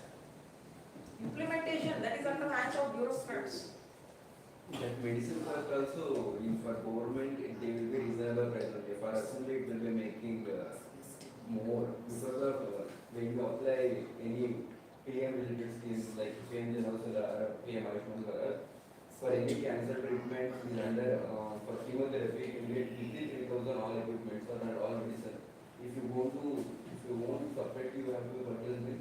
It will cost around 25 to 30,000 for one time medication. Is it the same standard? No, same standard only because of this we can't do anything. Now maximum we are dependent for production of medicine in private players only, private companies only. They only exporting, they only everything doing now. Huge investment is necessary for the government to produce, I mean, the Janaushadhi Academy, Ayushman Bharat. There are many more schemes and policies. So, until ಏನು ಮಾಡಬೇಕು ಅಂದ್ರೆ, see in India, only 10% of the people are rich. Rest 90% of the people are poor or else middle class. So, we are relying on the government, Janaushadhi Academy and also this. But allino ಕೆಲವೊಮ್ಮೆ ಸಿಗೋದಿಲ್ಲ. In government hospitals ನಲ್ಲಿ facilities that is not up to the mark, how we get it private hospitals. Now that very lot of people are taking the medical facilities in government hospital. But ಏನಂದ್ರೆ ಕೆಲವೊಮ್ಮೆ ಅಲ್ಲಿನೂ ಕೂಡ ಏನಂದ್ರೆ facilities ಸಿಗೋದಿಲ್ಲ ಕೆಲವೊಂದು time. ಕೆಲವೊಂದು few diseases ಇರ್ತಾರೆ, ಏನಾದರೂ treatment ತಗೊಳ್ಬೇಕಂದ್ರೆ. One of the restrictions that they are giving during the R&Ds, for example, clinical research and everything. Yes. Because of that, the cost is again going high because you're not able to do this proper check. Then you have to go on the cell line process. And again, it's very costly. You have to import. Yes. See, ನನ್ನ ಪ್ರಕಾರ ಏನು ಅಂತಂದ್ರೆ, India is good for healthcare. India is good for healthcare. Most of these foreigners, they are taking the treatment in India because it is less expensive for them. It is not expensive for those people. ತುಂಬಾ ಕಡಿಮೆ. US ಆಗಲಿ European countries ನಲ್ಲಿ ಇರುವಂತ people ಇಲ್ಲಿ ಬಂದು ಎಲ್ಲಾನು health care facilities ಎಲ್ಲ ತಗೊಳ್ತಾ ಇದ್ದಾರೆ. So we earn the money from them also. Okay, ಇವಾಗ ಹೇಗೆ ಪ್ರೈವೇಟ್ ಸೆಕ್ಟರ್ಸ್ ನಲ್ಲಿ ಪ್ರೈವೇಟ್ ಹಾಸ್ಪಿಟಲ್ಸ್ ನಲ್ಲಿ ಇವರೆಲ್ಲ ಟ್ರೀಟ್ಮೆಂಟ್ ತಗೊಳ್ತಾರೆ ಅಂತಂದಾಗ obviously when they come C tourism ಇಂದ ಹೆಲ್ಪ್ ಆಗ್ತಾ ಇದೆ, ಹೆಲ್ತ್ ಕೇರ್ ಸೆಕ್ಟರ್ ಇಂದ ಹೆಲ್ಪ್ ಆಗ್ತಾ ಇದೆ. ಬಟ್ ಕೆಲವೊಂದಿಷ್ಟು ಫಂಡ್ಸ್ ನ ಇನ್ಕ್ರೀಸ್ ಮಾಡಬೇಕು, especially for health and education sector. So ಏನು ಅಂತಂದ್ರೆ ಪ್ರೈವೇಟ್ ಸೆಕ್ಟರ್ ನಲ್ಲಿ ಪ್ರೈವೇಟ್ ಹಾಸ್ಪಿಟಲ್ಸ್ ನಲ್ಲಿನೂ ಕೂಡ ನಮಗೆ ಇವಾಗ ಫೆಸಿಲಿಟಿ ಕೊಟ್ಟಿದ್ದಾರೆ through this Ayushman Bharat scheme. But effective ಆಗಿ ಅದು ಇಂಪ್ಲಿಮೆಂಟೇಷನ್ ಆಗ್ತಿದೆ. ಯಶಸ್ವಿನಿ ಯೋಜನೆ ಇದೆ ಅಲ್ವಾ, ಎಫೆಕ್ಟಿವ್ ಆಗಿ ಇಂಪ್ಲಿಮೆಂಟೇಷನ್ ಆಗಿಲ್ಲ. It's Karnataka Yojana, Karnataka scheme Yeshasvini Yojana too for health care effective ಆಗಿ ಇಂಪ್ಲಿಮೆಂಟ್ ಆಗಿಲ್ಲ. Most of the private hospitals, they are not implementing, they are not adopting this Yashashwini Yojana. Why? Because Karnataka government will not fund for them in a priority basis. Even ನೀವು operation ಮಾಡಿಸ್ಕೊಂಡಿದ್ದೀರಾ ಅಂತ ತಿಳ್ಕೊಳ್ಳಿ private hospital ಅಲ್ಲಿ under Yashasvini ಯೋಜನಾ, ಅವ್ರಿಗೆ ದುಡ್ಡು 3 ತಿಂಗಳ 4 ತಿಂಗಳ ಆದ್ಮೇಲೆ ಬರುತ್ತೆ, ಅದು ಸ್ಯಾಂಕ್ಷನ್ ಆಗುತ್ತೆ ದುಡ್ಡು. Understood? So it's there is a lot of delay regarding the finances also. That should not happen. There's no transparency. Transparency, yeah, there is no transparency. Transparency is least. Transparency is least, and also budget sanction is least. We can't get transparency in that medical sector because if we want to get transparency, every private is working for profit motive. No one will service minded. If they are going to be loss, means why they are open? Why they want to production? See, India is the biggest market for education, health, even for producing goods, selling the goods also. ದುಡ್ಡು ಎಷ್ಟು ಮಾಡ್ಕೊಳ್ಬೇಕು ಅಷ್ಟು ಮಾಡ್ಕೊಳ್ತಾರೆ. Even software companies ಇಂದ ಇಟ್ಕೊಂಡು chat GPT ಇಂದ ಇಟ್ಕೊಂಡು. Here, you may feel that you are accessing all those details free of cost. Okay. But ಇದೇ ಸಾಫ್ಟ್ವೇರ್ ಇಂಡಸ್ಟ್ರಿ ಅವರು ಗೆಟ್ ಪ್ಲಸ್ ಅಂತ ತಗೊಳ್ತಾರೆ, ಅದರಲ್ಲಿ ಸಬ್ಸ್ಕ್ರಿಪ್ಷನ್ಸ್ ಇದೆ chat GPT. So they are using that. Don't ನಿಮಗೆ free ಆಗಿ ಯೂಸ್ ಮಾಡ್ತಾರೆ, nothing is free. Okay, again ನೀವೇನ್ ಮಾಡ್ತಾರೆ, ಒಂದು 4-5 ಸತಿ ಏನಾದ್ರು ಬ್ರೌಸ್ ಮಾಡ್ಬಿಟ್ರೆ, ಏನಾದ್ರು ಸರ್ಚ್ ಮಾಡ್ಬಿಟ್ರೆ ಏನಾಗುತ್ತೆ ನೆಕ್ಸ್ಟ್ 24 ಅವರ್ಸ್ ಆದ್ಮೇಲೆ ವಿಲ್ ಗೆಟ್ ದ ಆಕ್ಸೆಸ್ ಅಂತ ಬರುತ್ತೆ. So most of the people ಏನು 500 1500 ರೂಪಾಯಿ ಹೋಗ್ಲಿ ಬಿಡು ರೀಚಾರ್ಜ್ ಮಾಡಿದ್ರೆ ಸಾಕು, ಸಬ್ಸ್ಕ್ರಿಪ್ಷನ್ ತಗೊಳ್ಳೋಣ, you get the information access to you. ಈ ತರ mind set. India is the biggest market for these foreigners to invest the money in India because of the population. And top quality goods production ಮಾಡೋದಕ್ಕಿಂತ ಏನು ಅಂತಂದ್ರೆ cheapest and good quality goods ನ production ಮಾಡ್ಬಿಟ್ಟು cell ಮಾಡಿದ್ರು ಇನ್ನೂ ಲಾಭ. ಯಾಕಂದ್ರೆ 80% of the people they purchase the cheap goods. ಅದಕ್ಕೆ ಪಡ್ಕೊಳ್ತಾ ಇರೋದು ಎಲ್ಲರೂ. Give us the permission for Tesla and also for many industries, semiconductor sector. Those are the nascent industry. Now the semiconductor boom ಆಗುತ್ತೆ. Okay, write down the healthcare. Public health expenditure is 2% of GDP. Is 2% of GDP. 2025, 2026. Expenditure on health. Write down the schemes for that. Write down the schemes for health sector. Ayushman Bharat. Expenditure. Ayushman Bharat. It's Ayushman Bharat. Next, National Health Mission. National Health Mission. National Health Mission. E-Sanjeevani. E-Sanjeevani. E-Sanjeevani. Sanjeevani. It is the online doctor. Yes. E-Sanjeevani. Online consultation. Okay. E-Sanjeevani, comma. PM Jan Aushadhi Pariyojana. PM Jan Aushadhi Pariyojana. Joshadi Yojana. Yes. It means cheaper affordable medicines.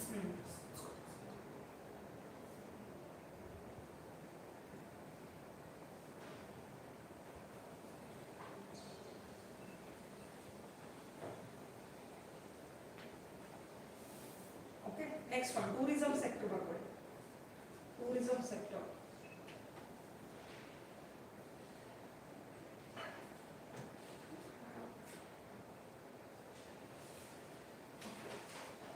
Tourism sector, according to economic survey 2025-2026, 2025-2026.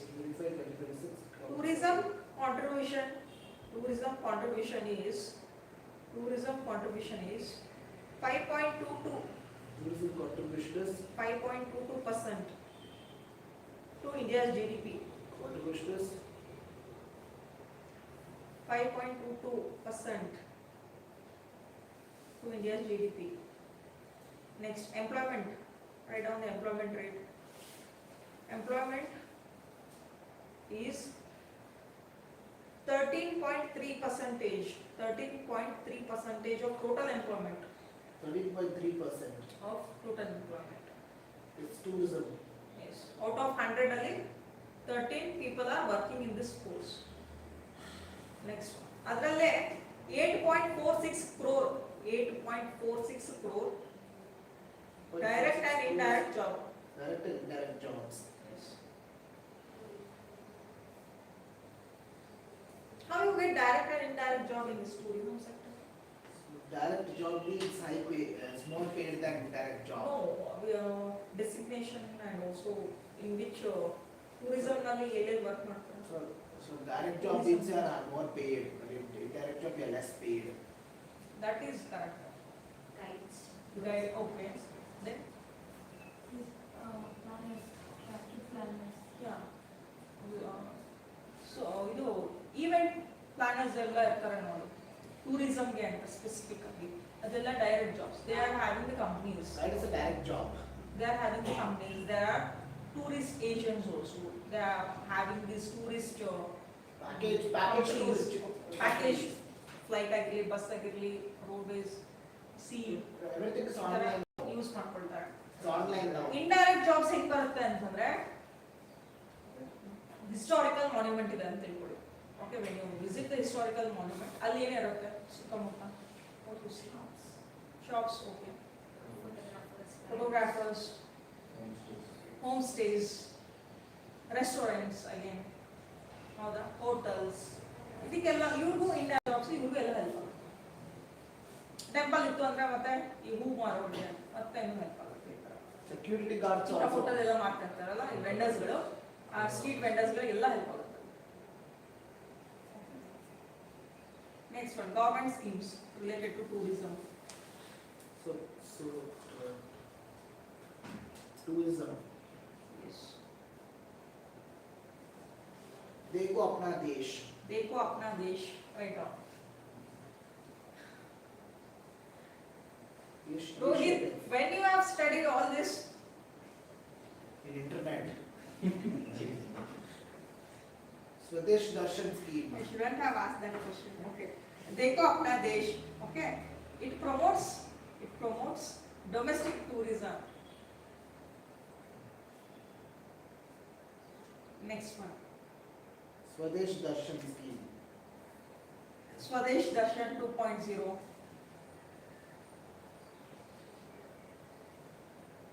Write down the explanation for that. Sustainable and destination centric tourism development.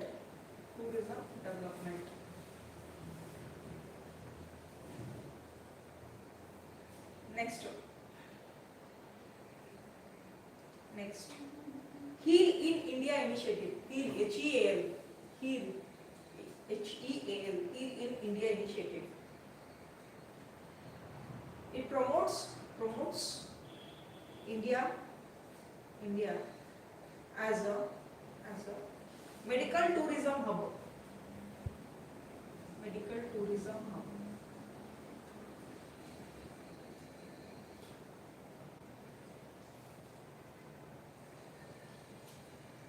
Next, Bharat Gaurav tourist trains. Bharat Gaurav tourist trains. Nenne odidira. Ramayana Express. Yes. Buddha Circuit. Yes, right now first. Jyotirlinga trains. Bharat Gaurav tourist trains. Divya Kashi Yatra. Promotes theme based tourism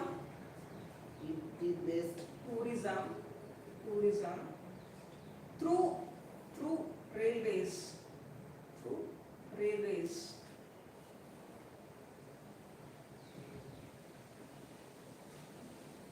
Example ಬರ್ಕೊಳ್ಳಿ.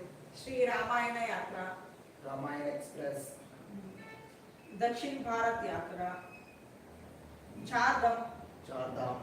Yes. There are two types of Chardham. One small Bada Chardham, which is not only in Uttarakhand, outside Uttarakhand. Chota Chardham is within Uttarakhand. ಸಾಕು Ramayana Chardham, 12 Jyotirlingas. ಸಾಕು ತುಂಬಾ ಬರಿಬಾರ್ದು, less space ಇರುತ್ತೆ. Even Buddha Circuit. Next, Incredible India campaign. Incredible India campaign.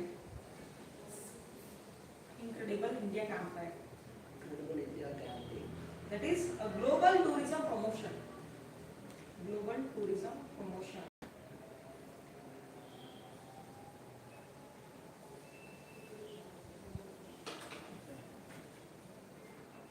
Next, ಬರ್ಕೊಳ್ಳಿ. Hotel and hospitality.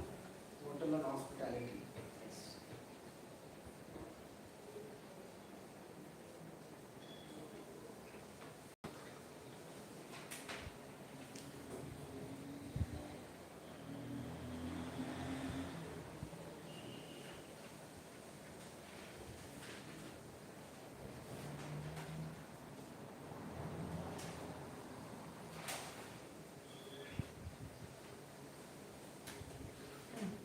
In June 2026, the Ministry of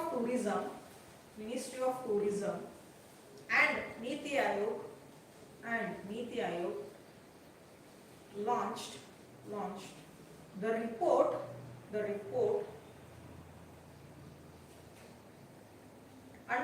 growth, unlocking growth in tourism, unlocking growth in tourism and hospitality sector, and hospitality sector. This put double inverted commas for that, unlocking in that. Unlocking growth in tourism and hospitality sector, double inverted commas. Then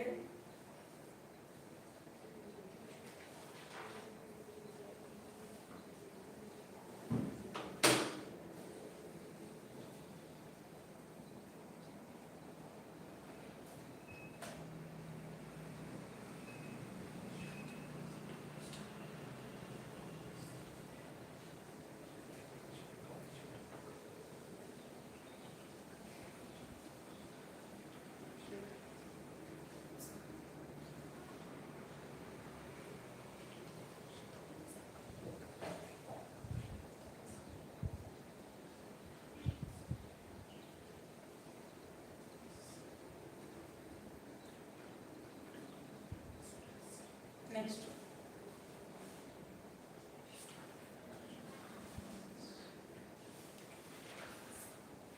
No, none of the data have been published by PAB, any of the ministry for this hotel and hospitality. Write down schemes for that.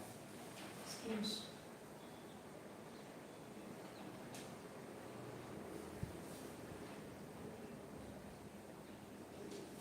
Schemes of which one? Hotel and hospitality. Hotel and Same, almost all same schemes ಯಾವುದಕ್ಕೆ ಅಂದ್ರೆ ಅವಾಗಲೇ ಬರ್ಕೊಂಡಿದ್ರಲ್ಲ tourism, ಇಲ್ಲಿನೂ ಕೂಡ ಮತ್ತೆ ಹಂಗೆ hotel and hospitality, because those are interrelated to each other, tourism, hotel, hospitality. Okay, write down same.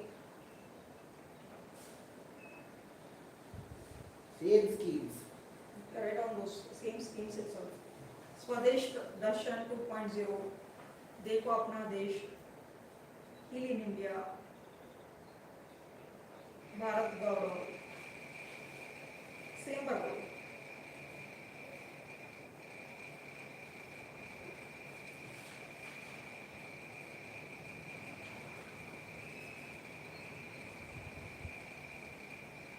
Next to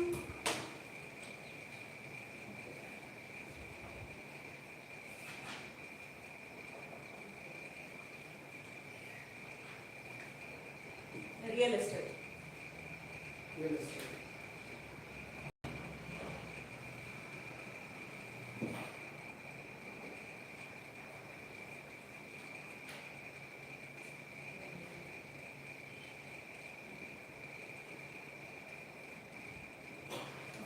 प्रधानमंत्री आवास योजना, प्रधानमंत्री Awas Yojana.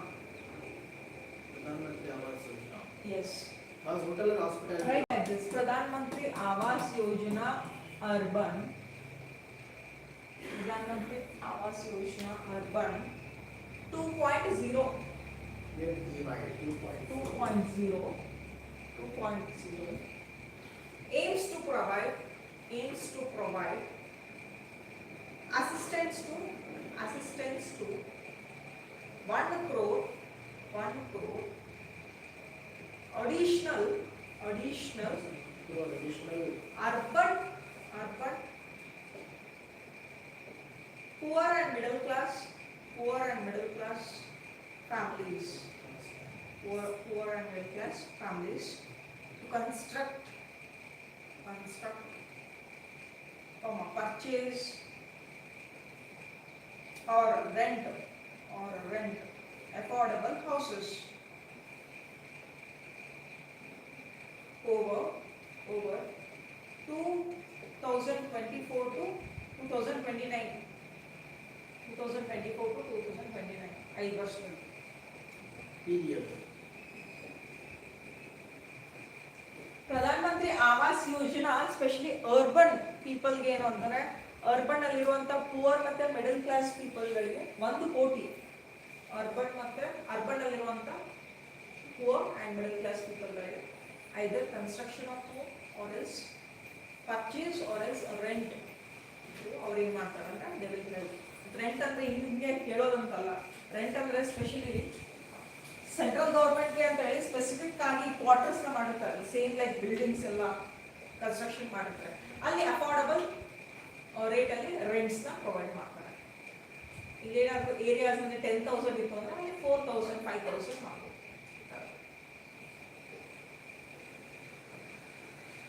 Write down the schemes. PMAY Urban 2.0. PMAY Urban 2.0 2024-29. First one, Adu. Next one. Next one. Smart Cities Mission. Smart Cities Mission. Smart cities mission. 100. Smart Cities Mission. Okay. 2015. Yes. Smart Cities Mission is there. It promotes integrated urban development and smart infrastructure.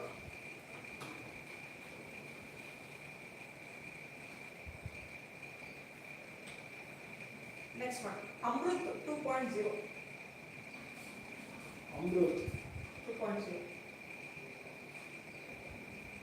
Amrut 2.0. That's only Atal mission for education and urban transformation. Write down. Improves water supply. For tier 2 non-metropolitan cities. Improves water supply, sewage and urban infrastructure. Sewage infrastructure. And urban infrastructure. Urban infrastructure. Even public transport will also improve in small cities. At least basic mode of transport. Who will regulate this real estate?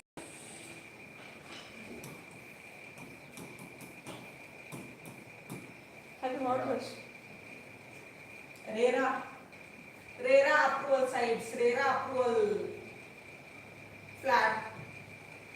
Have you saw that? RERA.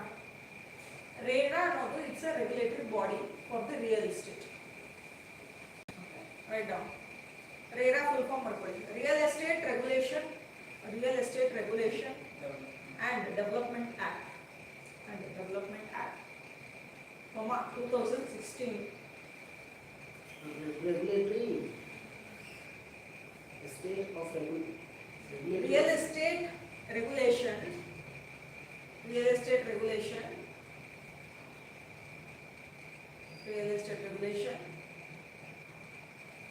and Development Act 2016.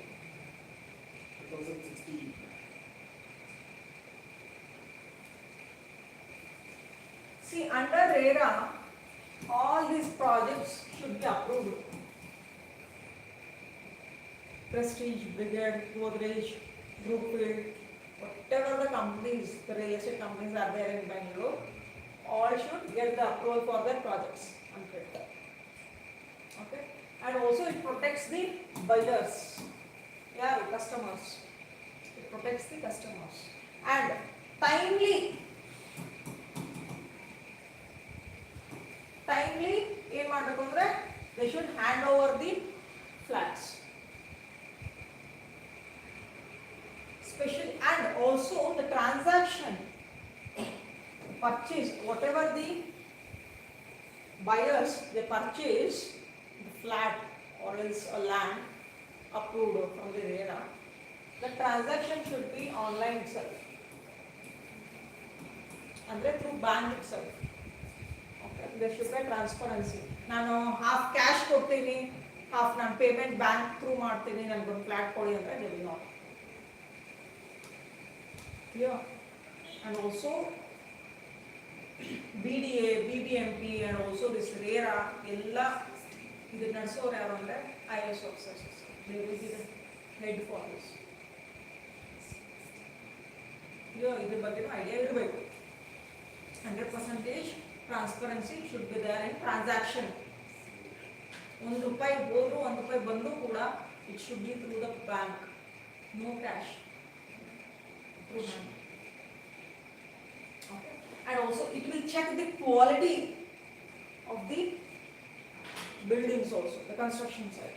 ಮೊನ್ನೆ ಕೆಡವಿದ್ರಲ್ಲ ಇಲ್ಲೇ 18 floor building 200 crore rupees ಕೊಟ್ಟು ಖರ್ಚು ಮಾಡಿ ಕಟ್ಸಿರುವಂತ building ನ demolish ಆಯಿತು because it was having a poor quality. ಈ ತರ construction demolition ಮಾಡುವಂತ ಅಧಿಕಾರ ಇವ್ರದ್ದು.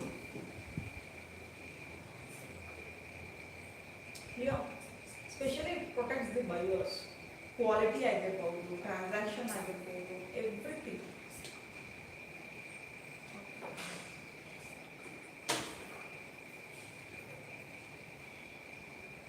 Write down points for that. Mandatory registration of projects. Mandatory registration of projects. Mandatory registration of projects. Protects. Next point. Protects home buyers. Protects home buyers. home buyers. Home buyers. Next point. Ensures transparency and timely project completion. Timely project completion. Yes. ಇವಾಗ announcement ಮಾಡಿರ್ತಾರೆ ಒಂದು project. Okay, think that they have announced project in 2026. 2030 ಅನ್ನೋಷ್ಟರಲ್ಲಿ ನಾವು hand over ಮಾಡ್ತೀವಿ ನಿಮಗೆ ನಿಮ್ಮ flat ಅಂತ ಹೇಳಿರ್ತಾರೆ. They are bounded by this. 2030 ಅನ್ನೋಷ್ಟರಲ್ಲೇ ಅವ್ರಿಗೆ ಫ್ಲಾಟ್ ಕಂಪ್ಲೀಷನ್ ಮಾಡಿ ಕೊಡಬೇಕು. within 4 years ಅಲ್ಲಿ. If they extend maximum 6 months ವರೆಗೂ ಎಕ್ಸ್ಟೆನ್ಷನ್ ತಗೊಳ್ಬಹುದು. That too taking the approval from RERA. Maximum minimum 6 months course. And along with that, whatever transact, you think that I wanted to purchase 3 BHK flat. Okay, 3 BHK flat ke 3 crore ಇದೆ ಅಂತ ತಿಳ್ಕೊಳ್ಳಿ. 3 crore first payment ಅಲ್ಲಿ ಮಾಡಲ್ಲ. First registration ಅಂತ ಅಲ್ಲಿ fees ಇರುತ್ತೆ. Okay, next booking fees and also first demand note rise ಮಾಡ್ತಾರೆ. First demand note ನಲ್ಲಿ 10% ಕಟ್ಟಬೇಕು, ಆಮೇಲೆ 20% ಕಟ್ಟಬೇಕು. ಹೆಂಗೆ ಕನ್ಸ್ಟ್ರಕ್ಷನ್ ಆಗ್ತಾ ಹೋಗುತ್ತೋ ಹಂಗೆ ಬಯರ್ಸ್ ಇಂದ ಪೇ ಮಾಡಿಸ್ಕೊಳ್ಬೇಕು. They should not get paid fully in the first installment itself. Installment basis ನಲ್ಲಿ ಅವ್ರ ಕಡೆ ಪೇಮೆಂಟ್ಸ್ ತಗೊಳ್ಬೇಕು. All these are there. And there will be some rules also. Quality of soil, whatever the soil, project construction ಮಾಡಬೇಕು ಅಂದ್ರೆ, building construction ಮಾಡಬೇಕು ಅಂದ್ರೆ soil testing is very important. Whether it's a loose soil or it's rock ಇದೆನಾ, everything they should take the approval. Soil ಆಗಿರಲಿ, fire ಆಗಿರಲಿ, electricity ಆಗಿರಲಿ, water ಆಗಿರಲಿ, air ಆಗಿರಲಿ, lot of approval should be taken by this real estate people.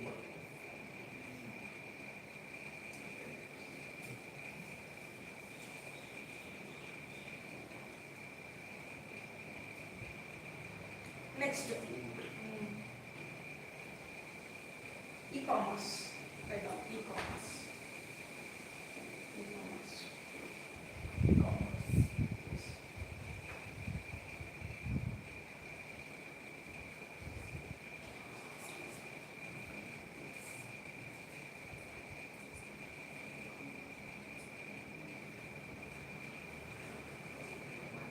E-commerce, that is another service sector.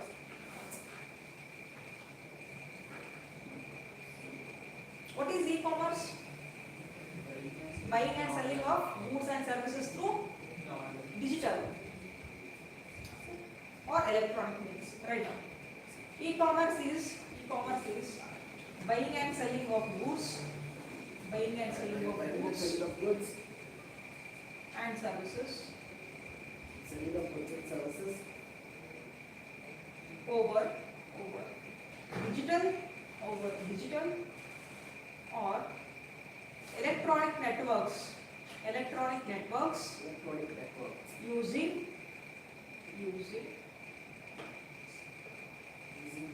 internet enabled platforms.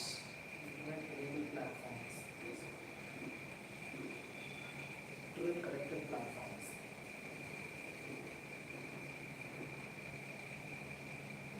Called e-commerce.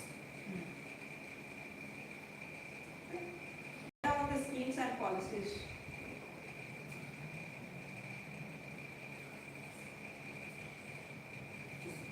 Even with First one, ONDC. ONDC, not ONGC. Oil and Natural Gas Corporation ಅಂತ ಬರುತ್ತೆ. Right now, ONDC. ONDC full form is Open Network open network digital for commerce, Digital Commerce. which all quick commerce, even all food delivery apps, Will tell that. Open capabilities Network for on Digital Commerce. It is an initiative. It is an initiative of the DPIIT. What is the full form of that? Already ಇದನ್ನ ನಾನು ಬರ್ಸಿದ್ದೆ ಒಂದು ಕಾಲದಲ್ಲಿ. DPIIT. BITT. DPIIT. Department for Promotion for Industry and Internal Trade. Department. Right down. Department for Promotion of Industry and Internal Trade, Of Industrial Internal Trade. comma, Ministry of Commerce and Industry, WPA CPA. ಓದಿದ್ರಲ್ಲ ಅಲ್ಲಿ versus Ministry of Commerce. Ministry of Commerce and Industry.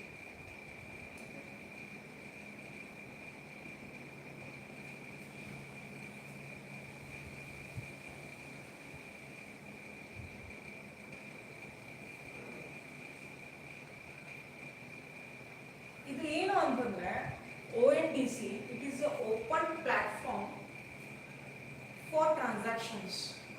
It is same like a UPI. Right down. It has launched to create an open and Also launched to create open and interoperable launched to create interoperable interoperable digital commerce network. Digital commerce network.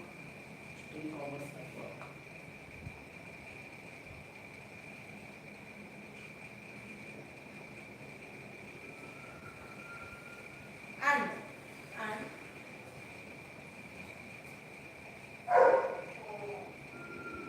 it was launched in 2022. It was launched in 2022. Yes. It aimed for empowering small businesses and revolutionizing e-commerce.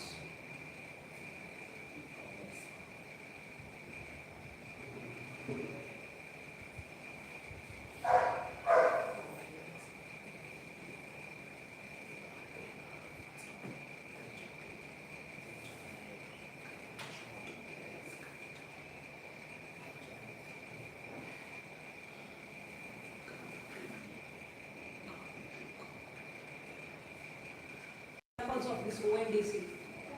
First, food and beverage ಅಂತ ಬಂದ್ರೆ continental food ಇರುತ್ತೆ ನೋಡಿ, continental dish ಮತ್ತೆ ಅದರ ಜೊತೆಗೆ dessert, beverage, fast food, everything that comes under this. Next grocery ಅಂತ ತಗೊಂಡ್ರೆ bakery, baby care and beverages, egg, meat, vegetables, fashion and footwear, all the apples, ಮತ್ತೆ home and kitchen, decoration, the furniture, dining, and also home decor, everything that comes under this. ಈ ತರ ಏನ್ ಮಾಡುತ್ತೆ ಅಂತಂದ್ರೆ ONDC is just a platform. Buying the applications, buying ಮಾಡೋದು, selling ಮಾಡಲಿಕ್ಕೆ platform ಮಾಡ್ಕೊಡ್ತೇವೆ ONDC. And also logistics, buying, selling, logistics, technology enabler.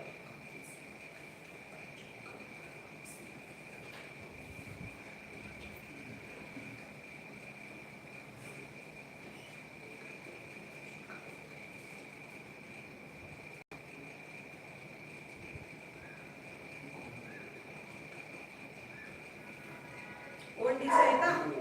Next one DPI, Digital Public Infrastructure. digital public infrastructure. Public infrastructure. Write down.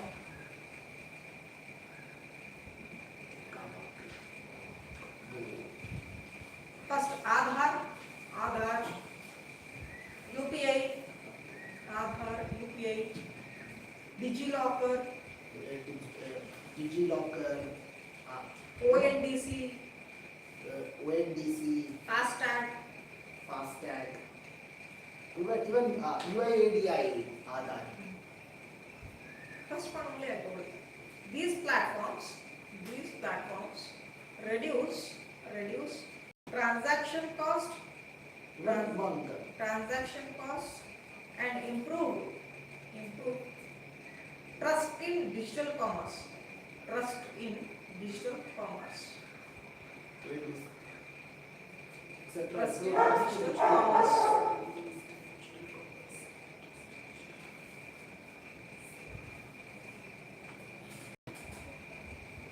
What are the importance of this e-commerce?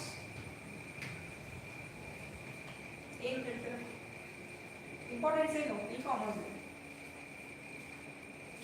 Promotes digital payment and also expands market access for MSME, small and medium enterprises ಗಳಿಗೆ help ಆಗಬೇಕು e-commerce ಬೆಳಿಲಿಕ್ಕೆ. MSME, micro, small and medium enterprise ಅಂದ್ರೆ companies ಅದುಗಳಿಗೂ ಕೂಡ help ಆಗುತ್ತೆ. And also generates employment in logistics, fintech and also business, IT ದವರಿಗೆ e-commerce ಯಾರ್ಯಾರು use ಮಾಡ್ಕೊಳ್ತಾರೆ? e-commerce ಯಾರ್ಯಾರು use ಮಾಡ್ಕೊಳ್ತಾರೆ? Logistics, warehousing, Flipkart, Amazon ಅವರು logistics, warehousing, along with that fintech. ಯಾವ್ದು fintech ಆಗಲೇ ಹೇಳಿದ್ನಲ್ಲ, UPI and also Paytm, PhonePe ಸುಮ್ಮನೆ ಒಬ್ಬರೇ ಯಾರು ನಡೆಸಲ್ಲ, ಅದರಿಂದ ಒಂದು ಸಾವಿರಾರು ಜನರು ವರ್ಕ್ ಮಾಡ್ತಾ ಇರ್ತಾರೆ. There will be employees to work for that specific companies. Next, encourages women entrepreneurs and rural enterprise, supports exports through cross-border e-commerce. UPI 8 countries ನಲ್ಲಿ ಇದೆ ಅಂತ ಹೇಳಿದ್ರು. See that one includes. And increase consumer choice and competition. We do have choices. The consumers will be having more choices to purchase, and also the vendors will be having more choices to sell also in different platforms. Without e-commerce, see 2019 ಆದ್ಮೇಲೆ ತುಂಬಾ boom ಆಯ್ತು e-commerce. It is also one of the major contributor for the Indian GDP. E-commerce.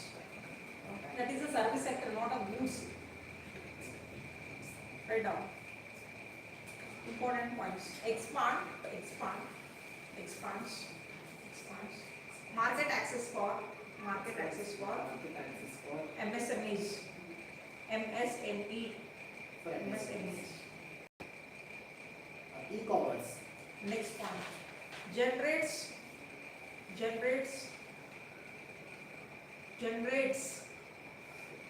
employment in logistics,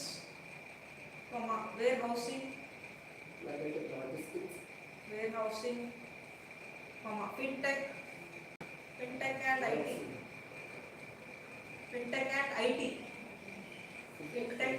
IT. Next point. Generates employment in logistics. Sorry. Next point. Promotes digital payment. What's digital payment?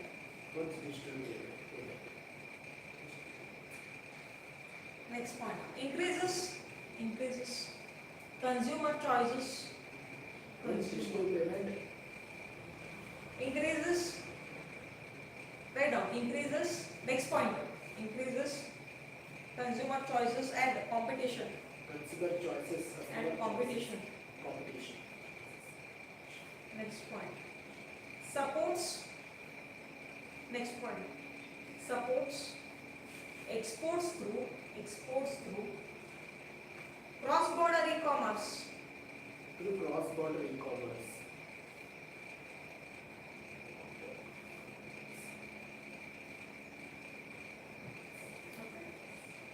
challenges ಏನ್ ಬರೀತೀರಾ? Challenges. First point is cyber fraud. Cyber Write fraud. down. Cyber fraud Cyber fraud. and data privacy concern. Data privacy concern. Next point. Counterfeit products. Counterfeit products are like fake products. Selling of fake products. Fake products. Next point. Dominance of large platforms. Dominance of large platforms. Dominance of large platforms. The dominance of Amazon and the e-commerce, the quick commerce dominance of Zepto. Yes, next point. Logistics challenges. Logistics challenges. In remote areas. Logistics challenges in remote areas. Remote areas, like remote areas don't have that much Yes. connection. ಈ village areas ಅಲ್ಲಿ ನೋಡಿ e-commerce ಜಾಸ್ತಿ ಇಲ್ಲ. ಮತ್ತೆ Flipkart, Amazon and ಈ ತರ e-commerce ಕಂಪ್ನೀಸ್ಗಳು ಜಾಸ್ತಿ ಅಲ್ಲಿ ಡೆಲಿವರಿ ಮಾಡೋಕ್ಕೂ ಆಗಲ್ಲ. Next by this we have completed this chapter.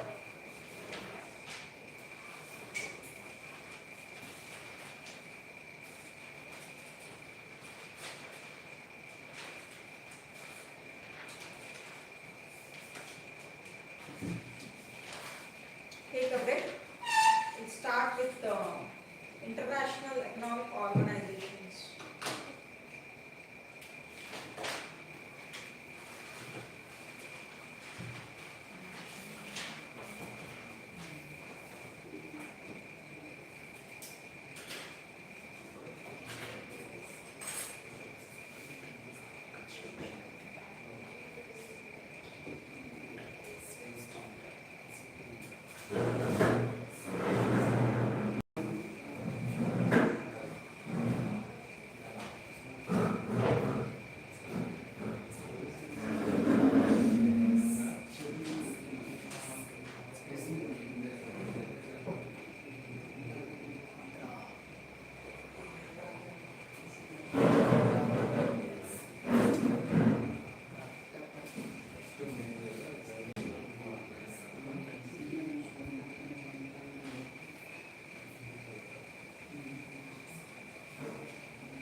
Junction.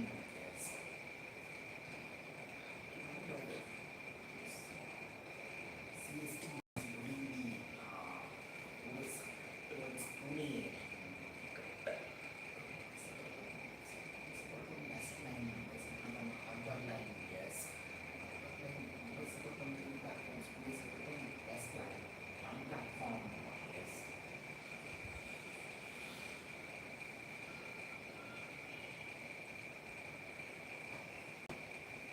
Also comment to 4. Towards 4 from Delhi, yes.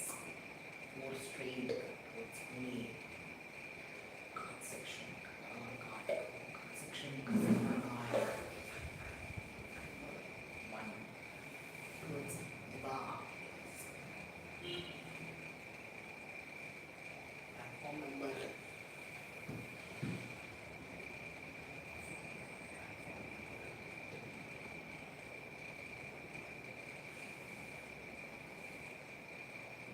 Junction, yes.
the heading International Economic Organization.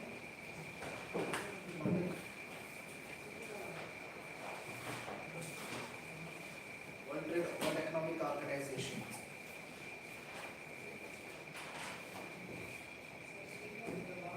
World Economic Organization.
Revise whatever you have written.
International Economic Organization.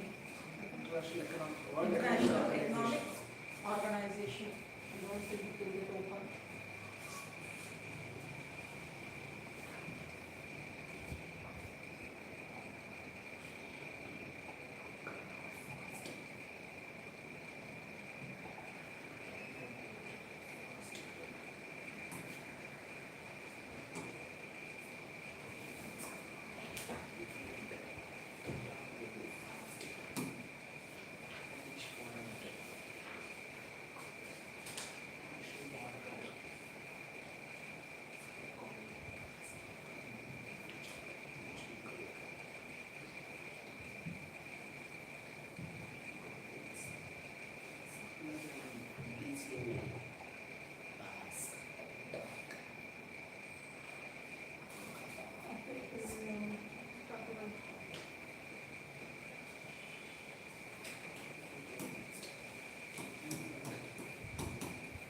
International Economic Organization.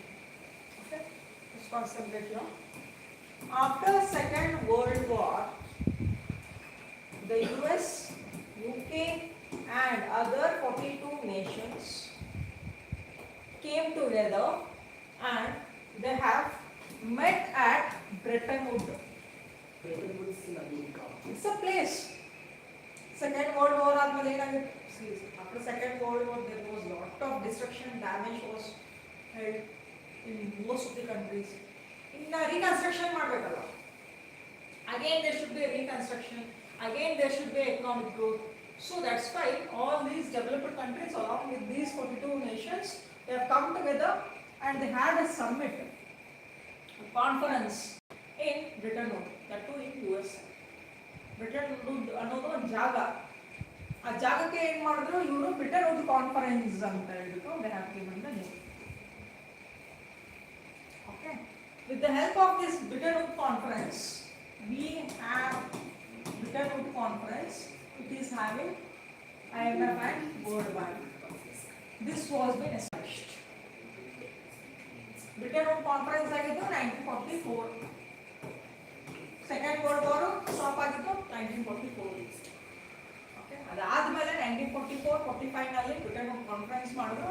They have established the two international economic organisation, one is IMF and World Bank, International Monetary Fund and World Bank.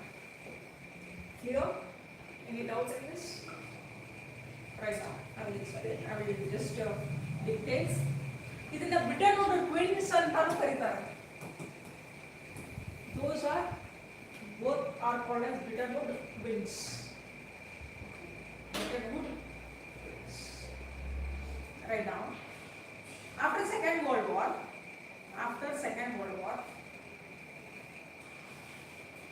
World War II. After Second World War, US, UK,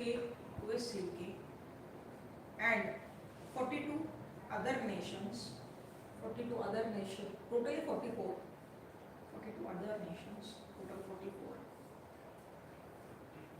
met at Bretton Woods. Bretton Woods, USA in 1944.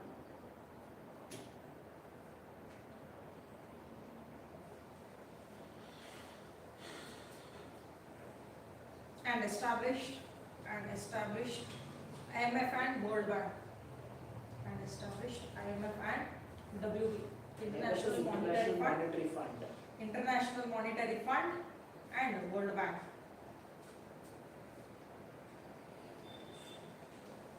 Popularly known as Bretton Woods twins.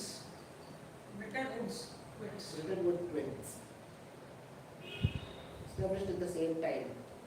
Yes. Headquarter is in Washington DC. DC, USA. Yes. Capital of America.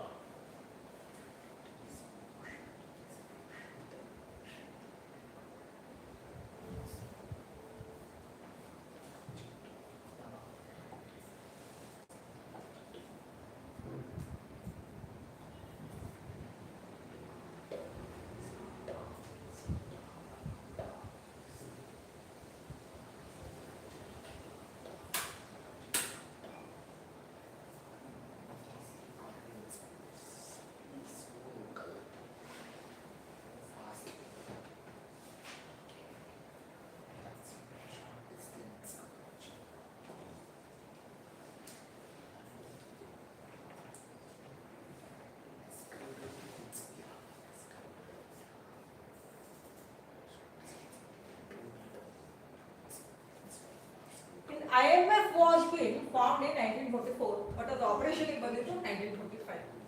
Okay, International Monetary Fund. Here, almost all the countries are the members of this IMF. There are 190 plus countries that are the members of IMF. And what is the functions? What are the functions of the IMF under? It will give the funds.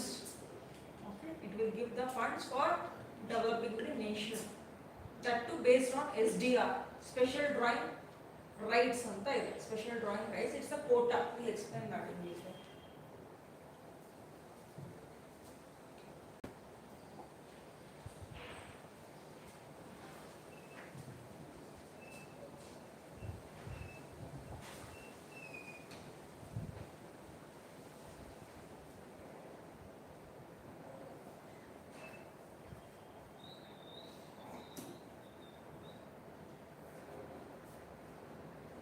Already have discussed this.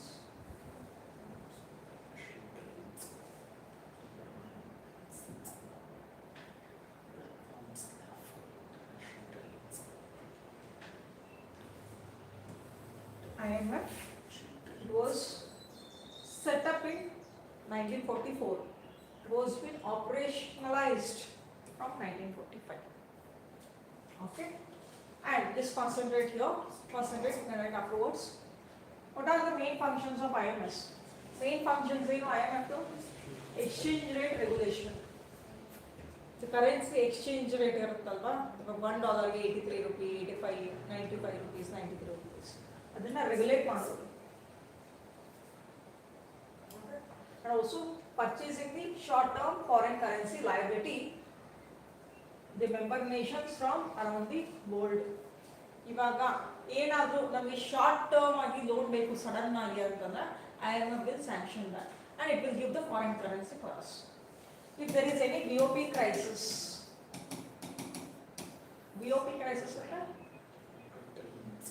balance of payment crisis. Balance of payment ಅಂದ್ರೆ ಏನು? Export import. ಹೌದಾ? ಯಾವ್ದು ಜಾಸ್ತಿ ಯಾವ್ದು ಕಡಿಮೆ? Crisis ಅಂದ್ರೆ crisis. Import ಜಾಸ್ತಿ ಮಾಡ್ತಾ ಇದ್ದೀವಿ, ಎಕ್ಸ್ಪೋರ್ಟ್ ಕಡಿಮೆ ಇದೆ. ಇಂಪೋರ್ಟ್ ಜಾಸ್ತಿ ಮಾಡ್ತಾ ಇದ್ದೀವಿ ಅಂದ್ರೆ ಏನಾಗುತ್ತೆ? ನಮ್ಮಲ್ಲಿರುವಂತ ಫಾರೆಕ್ಸ್ ರಿಸರ್ವ್ ಕಡಿಮೆ ಆಗುತ್ತಾ? ಫಾರೆಕ್ಸ್ ರಿಸರ್ವ್ ಕಡಿಮೆ ಆಗೋದಕ್ಕೆ BOP ಕ್ರೈಸಿಸ್ ಅಂತ ಕರಿತೀವಿ. ಎಕನಾಮಿಕ್ ರಿಫಾರ್ಮ್ಸ್, LPG ರಿಫಾರ್ಮ್ಸ್ ಬರೋವಾಗ the forex reserve was only lasted for 14 days. 14 ದಿನಕ್ಕೆ ಅಷ್ಟೇ ಇತ್ತು, 2 weeks ಅಷ್ಟೇ ಇತ್ತು ಅಂತ already have taught you in economic reforms class.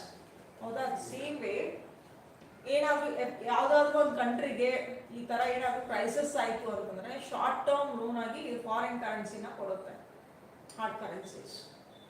Clear? ಇವಾಗ ನಮ್ಮ ಹತ್ರ ಏನಾದರೂ $US ಕಡಿಮೆ ಬಿತ್ತು ಅಂತಂದರೆ ನಮ್ಗೆ ಇಂಪೋರ್ಟ್ ಮಾಡ್ಕೊಳಕ್ಕೆ ಆಗ್ತಾ ಇಲ್ಲ, ಬಿಕಾಸ್ ಫಾರೆಕ್ಸ್ ರಿಸರ್ವ್ ತುಂಬ ಕಡಿಮೆ ಇದೆ ನಮ್ಮಲ್ಲಿ ಅಂತಂದರೆ it will give us loan. Same way next allotting SDR, special drawing rights. Special drawing rights ಅಂತಂದರೆ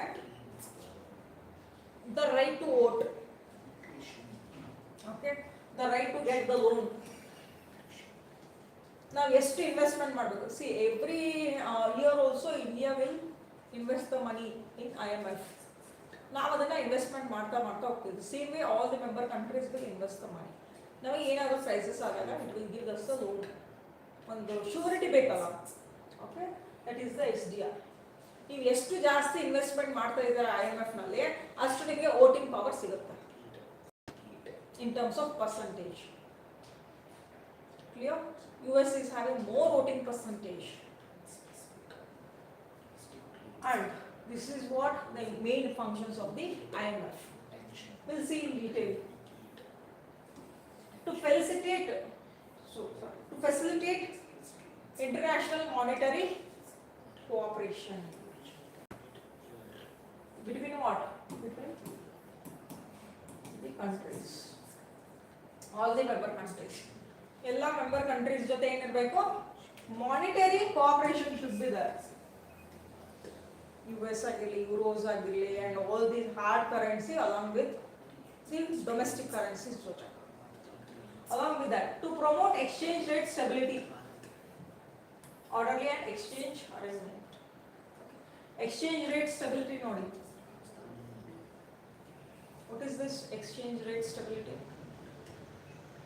ಇವಾಗ US ಡಾಲರ್ $1 95 rupees ಇದೆ ಅಂತಂದ್ರೆ ಸಡನ್ ಆಗಿ ನಾಳೆನೆ 96, 97, 98 rupees ಆ ಥರ ಆಗಬಾರ್ದು. There will be lot of volatility. ಇದನ್ನ ಏನು ಮಾಡಬೇಕು? ಸ್ಟೇಬಲ್ ಮಾಡಬೇಕು. ಐದರ್ ಇದನ್ನ 94 ಇದ್ದು 93, 92 ಅಥವಾ 94 ಈ ಥರ ಬರಬೇಕು. It should not jump, it should not appreciate, ಜಾಸ್ತಿ ಆಗಬಾರ್ದು. US ಡಾಲರ್ ಅಪ್ರಿಷಿಯೇಟ್ ಆಗಬಾರ್ದು, ಇಂಡಿಯನ್ ಕರೆನ್ಸಿ ಅಪ್ರಿಷಿಯೇಟ್ ಆಗಬೇಕು. Next, and also establishment of multilateral system of payments. Multilateral system of payments, digital payments, along with the bank transaction, that should be ಏನು ಮಾಡ್ತದೆ? It will help for that. Along with that, elimination of foreign exchange restrictions. ಇವಾಗ sudden ಆಗಿ restriction ಹಾಕ್ಬಿಡ್ತಾರೆ. ಇವಾಗ India is doing a trade in terms of dollars ಅಂತ ತಿಳ್ಕೊಳ್ಳಿ. Sudden ಆಗಿ ನಾವು ಡಾಲರ್ಸ್ನ ಸ್ಟಾಪ್ ಮಾಡ್ಬಿಡ್ತೀವಿ. Will go with euros, British pound sterling. That is the restriction. ಅದನ್ನ ನಾವು ಆ ಥರ ಮಾಡಬಾರ್ದು. So it will effect the USA. USAಗೆ ಹಿಟ್ ಆಯಿತು ಅಂದರೆ automatically it will hit the other foreign nation. So ಇದರ restriction shouldn't be there. Clear? ಏನಾದರೂ ಫಾರಿನ್ ಎಕ್ಸ್ಚೇಂಜ್ ರೆಸ್ಟ್ರಿಕ್ಷನ್ ಆಯಿತು ಅಂತಂದರೆ it is very difficult. Think that US, okay, or other foreign nation who were doing the trading in terms of dollars, sudden ಆಗಿ ಅವರು ನಾವು US dollars ಅಲ್ಲಿ ತಗೊಳ್ಳೋದಿಲ್ಲ, ಬೇರೆ hard currencies ನಲ್ಲಿ ನಾವು ಟ್ರೇಡಿಂಗ್ ಮಾಡ್ತೀವಿ ಅಂದ್ರೆ it will affect us. ಹೌದಾ? And also, as I told you, balance of payment crisis. ಯಾವುದಾದ್ರೂ ದೇಶ ಫಿನಾನ್ಷಿಯಲ್ ಕ್ರೈಸಿಸ್ ನಲ್ಲಿ ಹೋದಾಗ IMF will give the loan. Which are the members of IMF ಅಂತಂದ್ರೆ the board of governors of the IMF consists of IMF ನಲ್ಲಿ ಯಾರು ಇರ್ತಾರೆ? one governor and another one is alternate governor from each member countries. ಒಂದು governor, ಇನ್ನೊಂದು alternate governor. ಯಾರು ಅಂತಂದ್ರೆ ಒಂದು governor ಇರ್ತಾರಲ್ಲ, that is the finance minister, ex officio governor. ಇದು ಗವರ್ನರ್ ಇದ್ದಿದ್ದು ಫಿನಾನ್ಸ್ ಮಿನಿಸ್ಟರ್. ಆಲ್ಟರ್ನೇಟ್ ಗವರ್ನರ್ ಯಾರು ಅಂದ್ರೆ RBI ಗವರ್ನರ್. ಕ್ಲಿಯರ್? ಇಂಡಿಯಾದಿಂದ ಫಿನಾನ್ಸ್ ಮಿನಿಸ್ಟರ್ ಒಬ್ರು and also RBI governor ಒಬ್ರು. The same way from all the countries, they will attend the sessions. Clear? Write down regarding this. Write down regarding this, and then I will dictate the definition of SDR.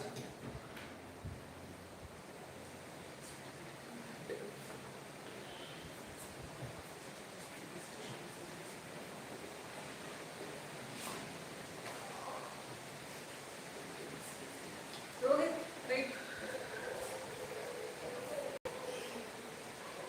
Established in 1944.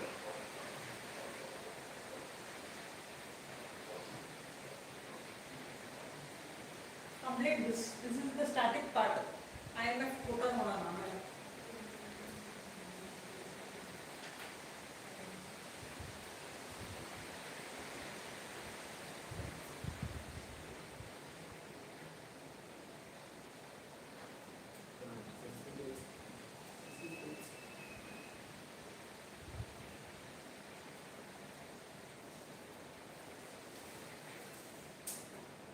Write it down. Keywords.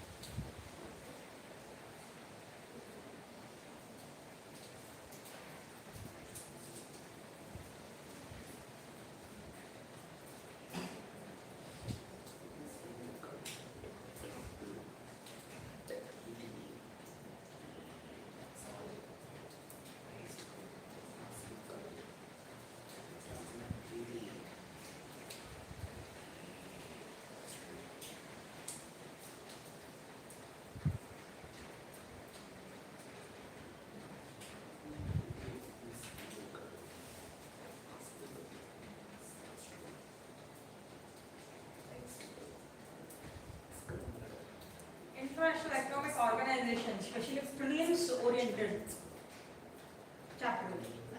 Prelims oriented chapter. All the state level exams ನಲ್ಲಿ ಒಂದು fix question economic international economic organisation ಒಂದು world bank or IMF ಇಲ್ಲ ಅಂದ್ರೆ Asian development bank ಈ ತರ ಎಲ್ಲ. Which means stability and orderly payments. Orderly exchange.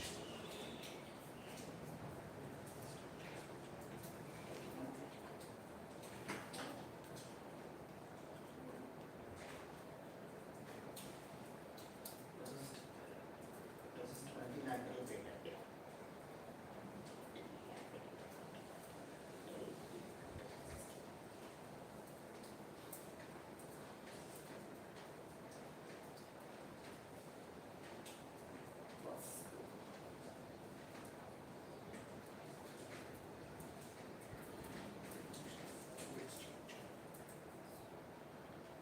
Additional forex restrictions.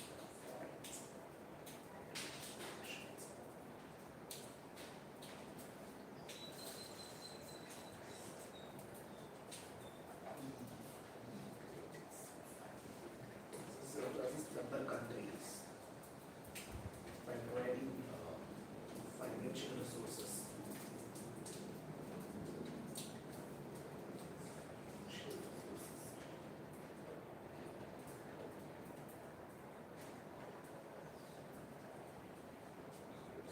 Sources to correct maladjustment, to correct maladjustment.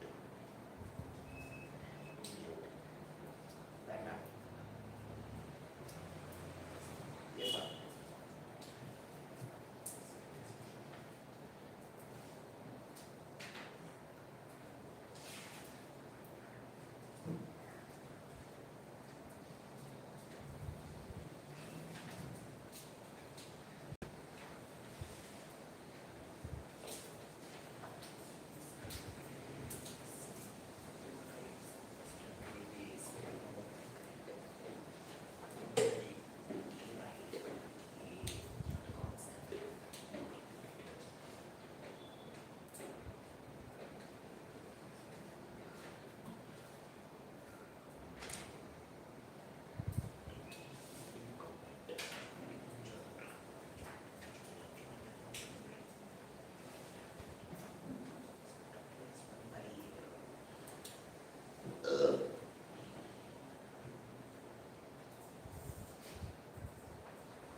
Rohit finished. Yes, ma'am. Yes, go ahead. Go ahead, yes, ma'am. Others are writing it. Let them complete. Okay. Special.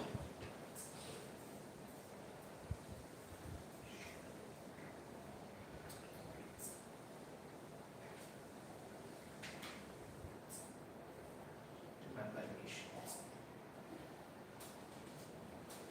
To curb bailout.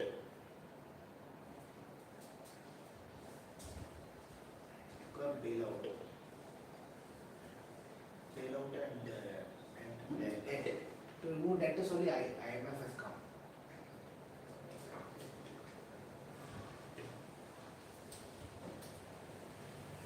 Debt return bank, debt return status. Bank Everyone completed? like example, FATF bankrupt countries also get IMF, yes. Like debt return countries. Explain that. The example Sri Lanka faced in 2022, the IMF. That comes under internal security.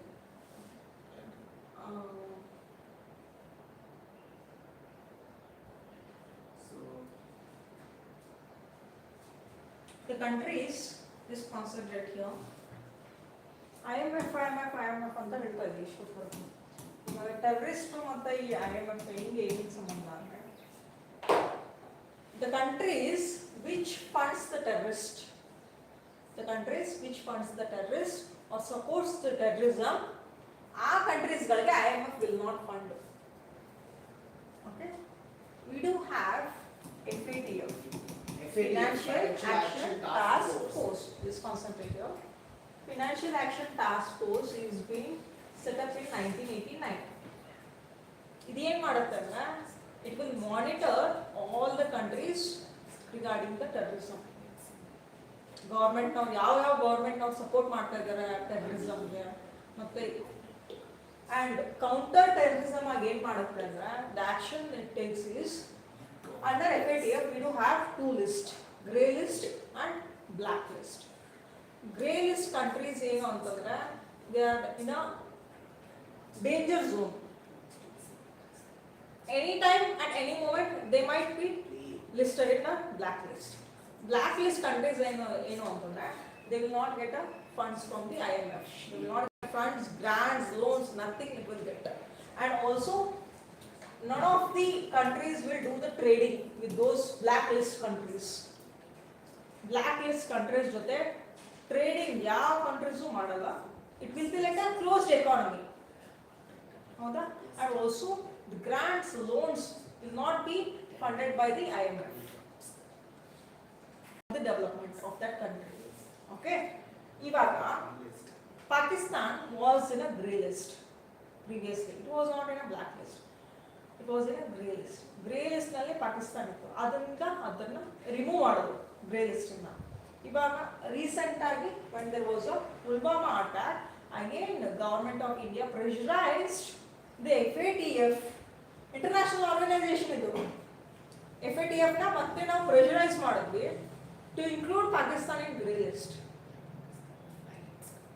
After the Pulwama attack, ಅದೇ month ಏನಾಯ್ತು ಅಂತಂದ್ರೆ next month Pulwama attack ಆಯಿತು in the month of April time ಅಲ್ಲಿ June ಅನ್ನೋಷ್ಟರಲ್ಲಿ they have got the fundings from the IMF. So these kinds of challenges we are facing.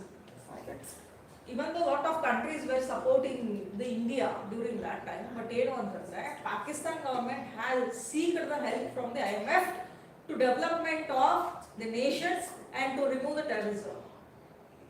Terrorism remove ಮಾಡ್ತೀವಿ ಅಂತ ಹೇಳಿ funding ಇಸ್ಕೊಳ್ತಾರೆ. But they will fund for the terrorism. Clear? Terrorism ನ remove ಮಾಡಲಿಕ್ಕೆ ನಮ್ಗೆ ದುಡ್ಡು ಕೊಡಿ, ನಾವು ನ್ಯಾಷನಲ್ ಸೆಕ್ಯೂರಿಟಿನ ಸ್ಟ್ರೆಂಥನ್ ಮಾಡಬೇಕು ಅಂತ ಹೇಳಿ ಅವರು ದುಡ್ಡು ಇಸ್ಕೊಳ್ತಾರೆ. But instead indirectly they will support the terrorist. This is how it's going on. Clear?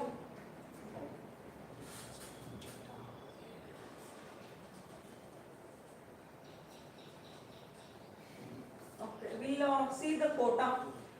SDR ಅಂತ ಇತ್ತಲ್ಲ.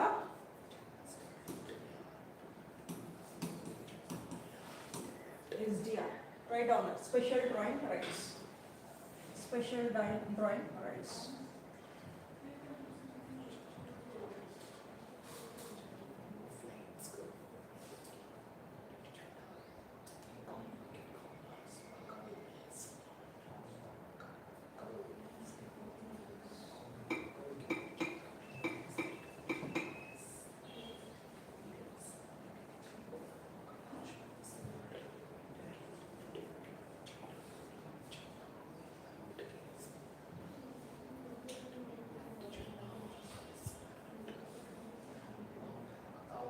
This is the website of International Monetary Fund.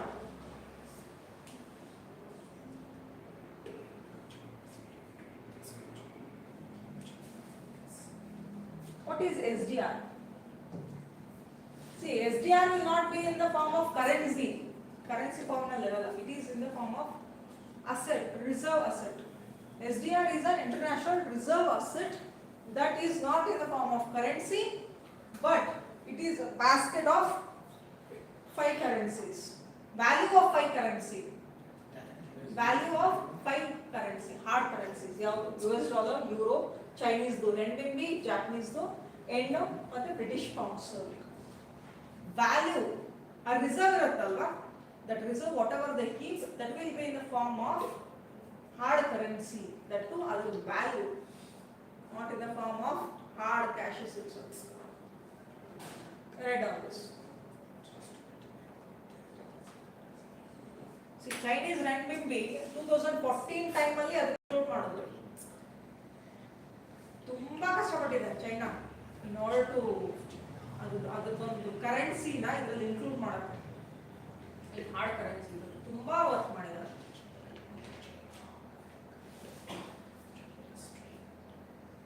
Write down this.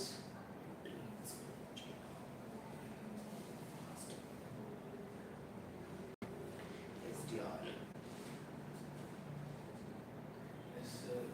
It is special depository receipts. Write down. Yes, special depository receipts. Special drawing rights. Special depository. No, special drawing rights. Special drawing rights. Special drawing rights.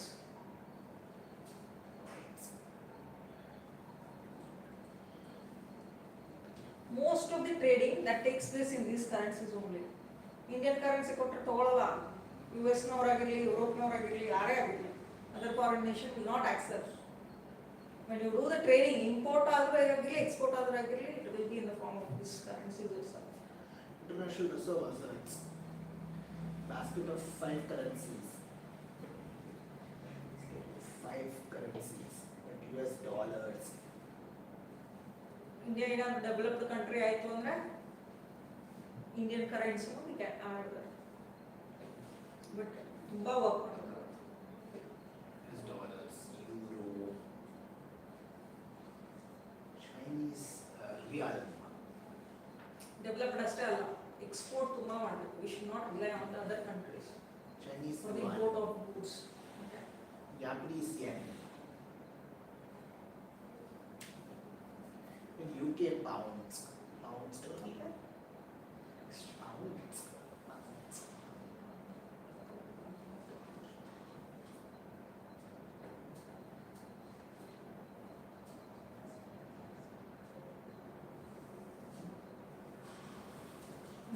Who can't hold SDR and who can hold SDR? ಯಾರ್ಯಾರು SDR ನ ಪಡ್ಕೊಳ್ಬೋದು, ಯಾರು ಇಲ್ಲ ಅಂತಂದ್ರೆ individuals and private entities, private companies cannot hold SDR. Okay, ನಾನು individual, ನನಗೆ SDR ಕೊಡಿ ಅಂತ IMF ಕೇಳಕ್ಕೆ ಕೊಡಲ್ಲ ಅದು. Okay, ಯಾರಿಗೆ ಕೊಡುತ್ತೆ? IMF members and IMF itself holds SDR. India is the member of IMF. ಇಂಡಿಯಾಗೆ SDR ನ ಕೊಡುತ್ತೆ. ಬಟ್ ಅದೇ ಅಂಬಾನಿ ಅದಾನಿ ಕೇಳಿದ್ರೆ IMF SDR ನ ಕೊಡಲ್ಲ, ರಿಸರ್ವ್ ಅಸೆಟ್ಸ್ ನ ಕೊಡಲ್ಲ. ಇದು write down that.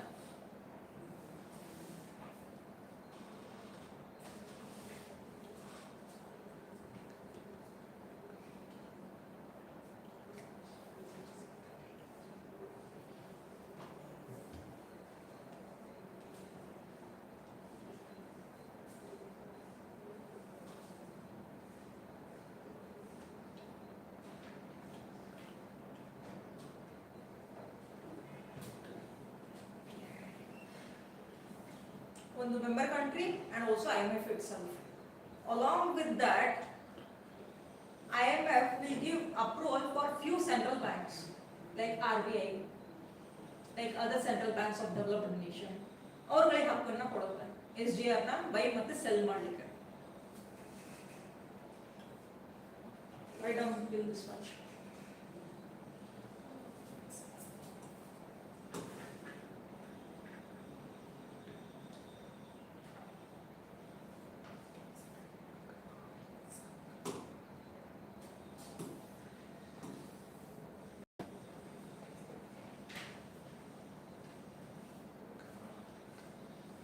Starting till SDRs.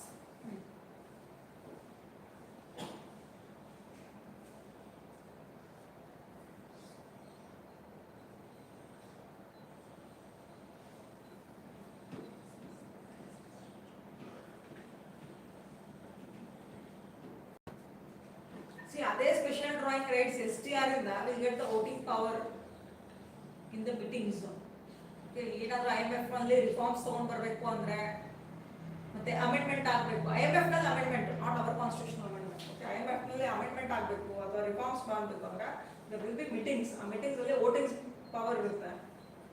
ಏನೇ ಒಂದು ಡಿಸಿಷನ್ ತಗೊಳ್ಬೇಕು ಅಂದ್ರೆ 85+% of the voting should be there approval ಕೊಡಬೇಕು 85% more than 85% of the approval should be given through the voting. If less than 85%, in case it is 84%, then what happened? 85, it is not even 50. Huge.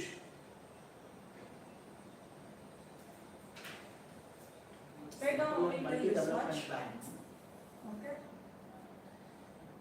SDR is calculated on 4 indicators. We'll see that. SDR, that is calculated on 4 indicators. One is GDP and also economic. Okay, tell that.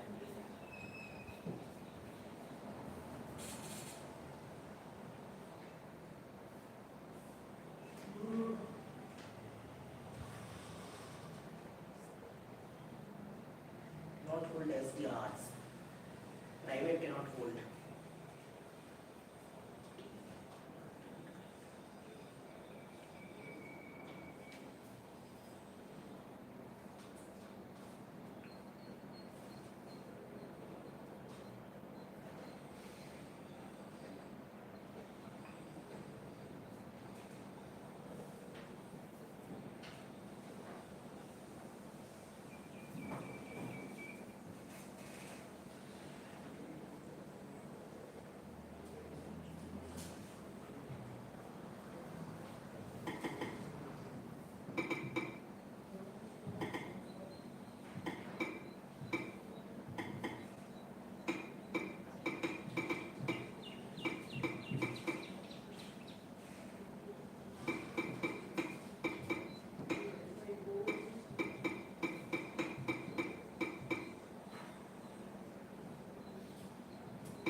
Okay, just write down indicators to calculate SDR. Indicators to calculate SDR. First indicator. Indicators to calculate SDR. First one, GDP. GDP. Indicators are GDP. Yes. GDP hyphen 50% weightage. 50% weightage. Next point, openness. Openness. Openness. I will just explain all this first right now. Openness hyphen 30% weightage. 30% weightage. Maybe 20%. Next point, economic variability. Economic variability 15% weightage. 15%. Next one, last one, international reserve. So 5%. 5%.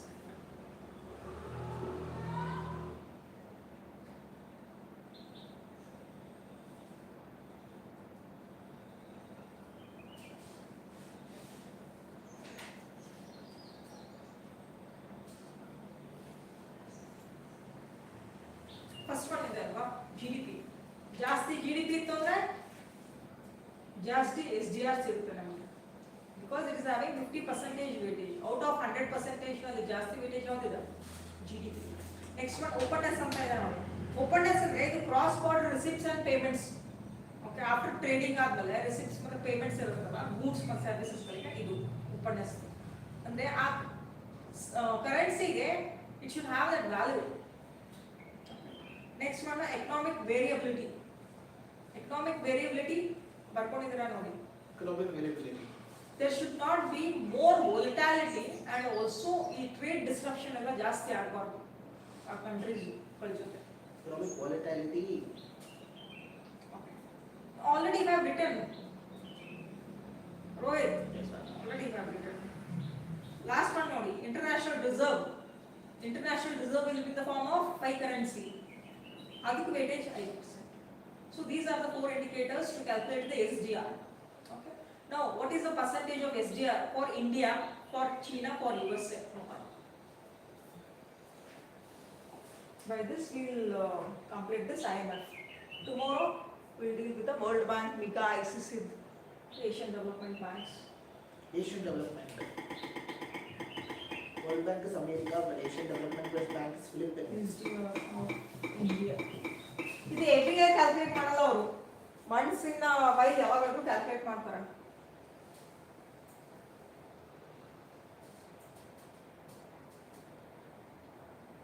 SDR percentage.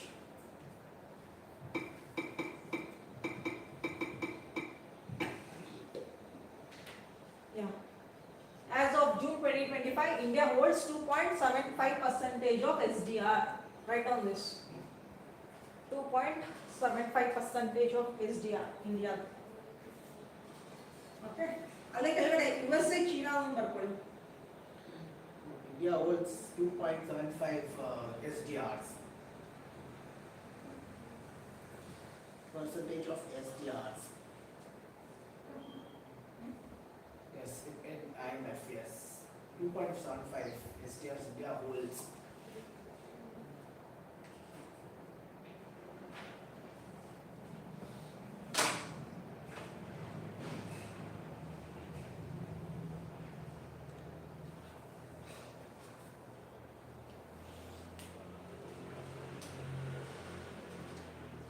USA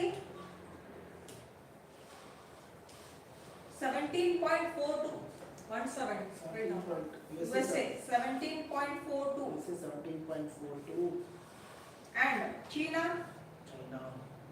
China 6.40. 6.40 of SDRs. Clear? Currency weightage ನೋಡಿ out of 100 ನಲ್ಲಿ 5 currency ಇದೆ ಅದಕ್ಕೂ weightage ಇದೆ. US dollars ಗೆ 43% weightage ಇದೆ. US dollars. US dollars ಗೆ how much percentage of weightage do you have? 43%. Next ಬರೋದು euro. ಯೂರೋಗೆ 29%. Okay, write down. SDR currency weightage. SDR currency weightage. How much euro currency? SDR currency weightage US dollar 43.38%. 3.38%. 43.38% weightage. Next point, euro 29.31. 9.31% euro. Next, Chinese do renminbi Yuan. or yuan. Yuan only. Yeah, YUAN. Okay. Next on that 12.28%. 12.28%.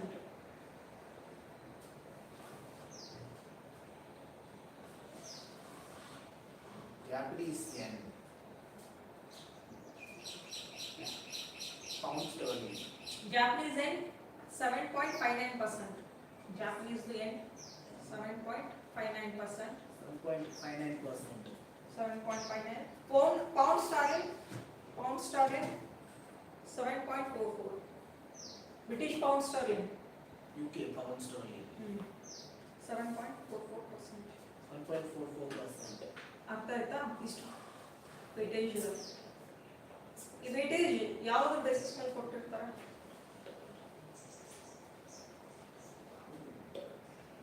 43% ಇದೆ ಅಲ್ವಾ USA ಗೆ weightage based on what? Again, the 4 indicators: GDP, openness, economic variability. ಒಂದು developed country ಆಗಬೇಕಂದ್ರೆ main GDP, main export ಜಾಸ್ತಿ ಆಗುತ್ತೆ.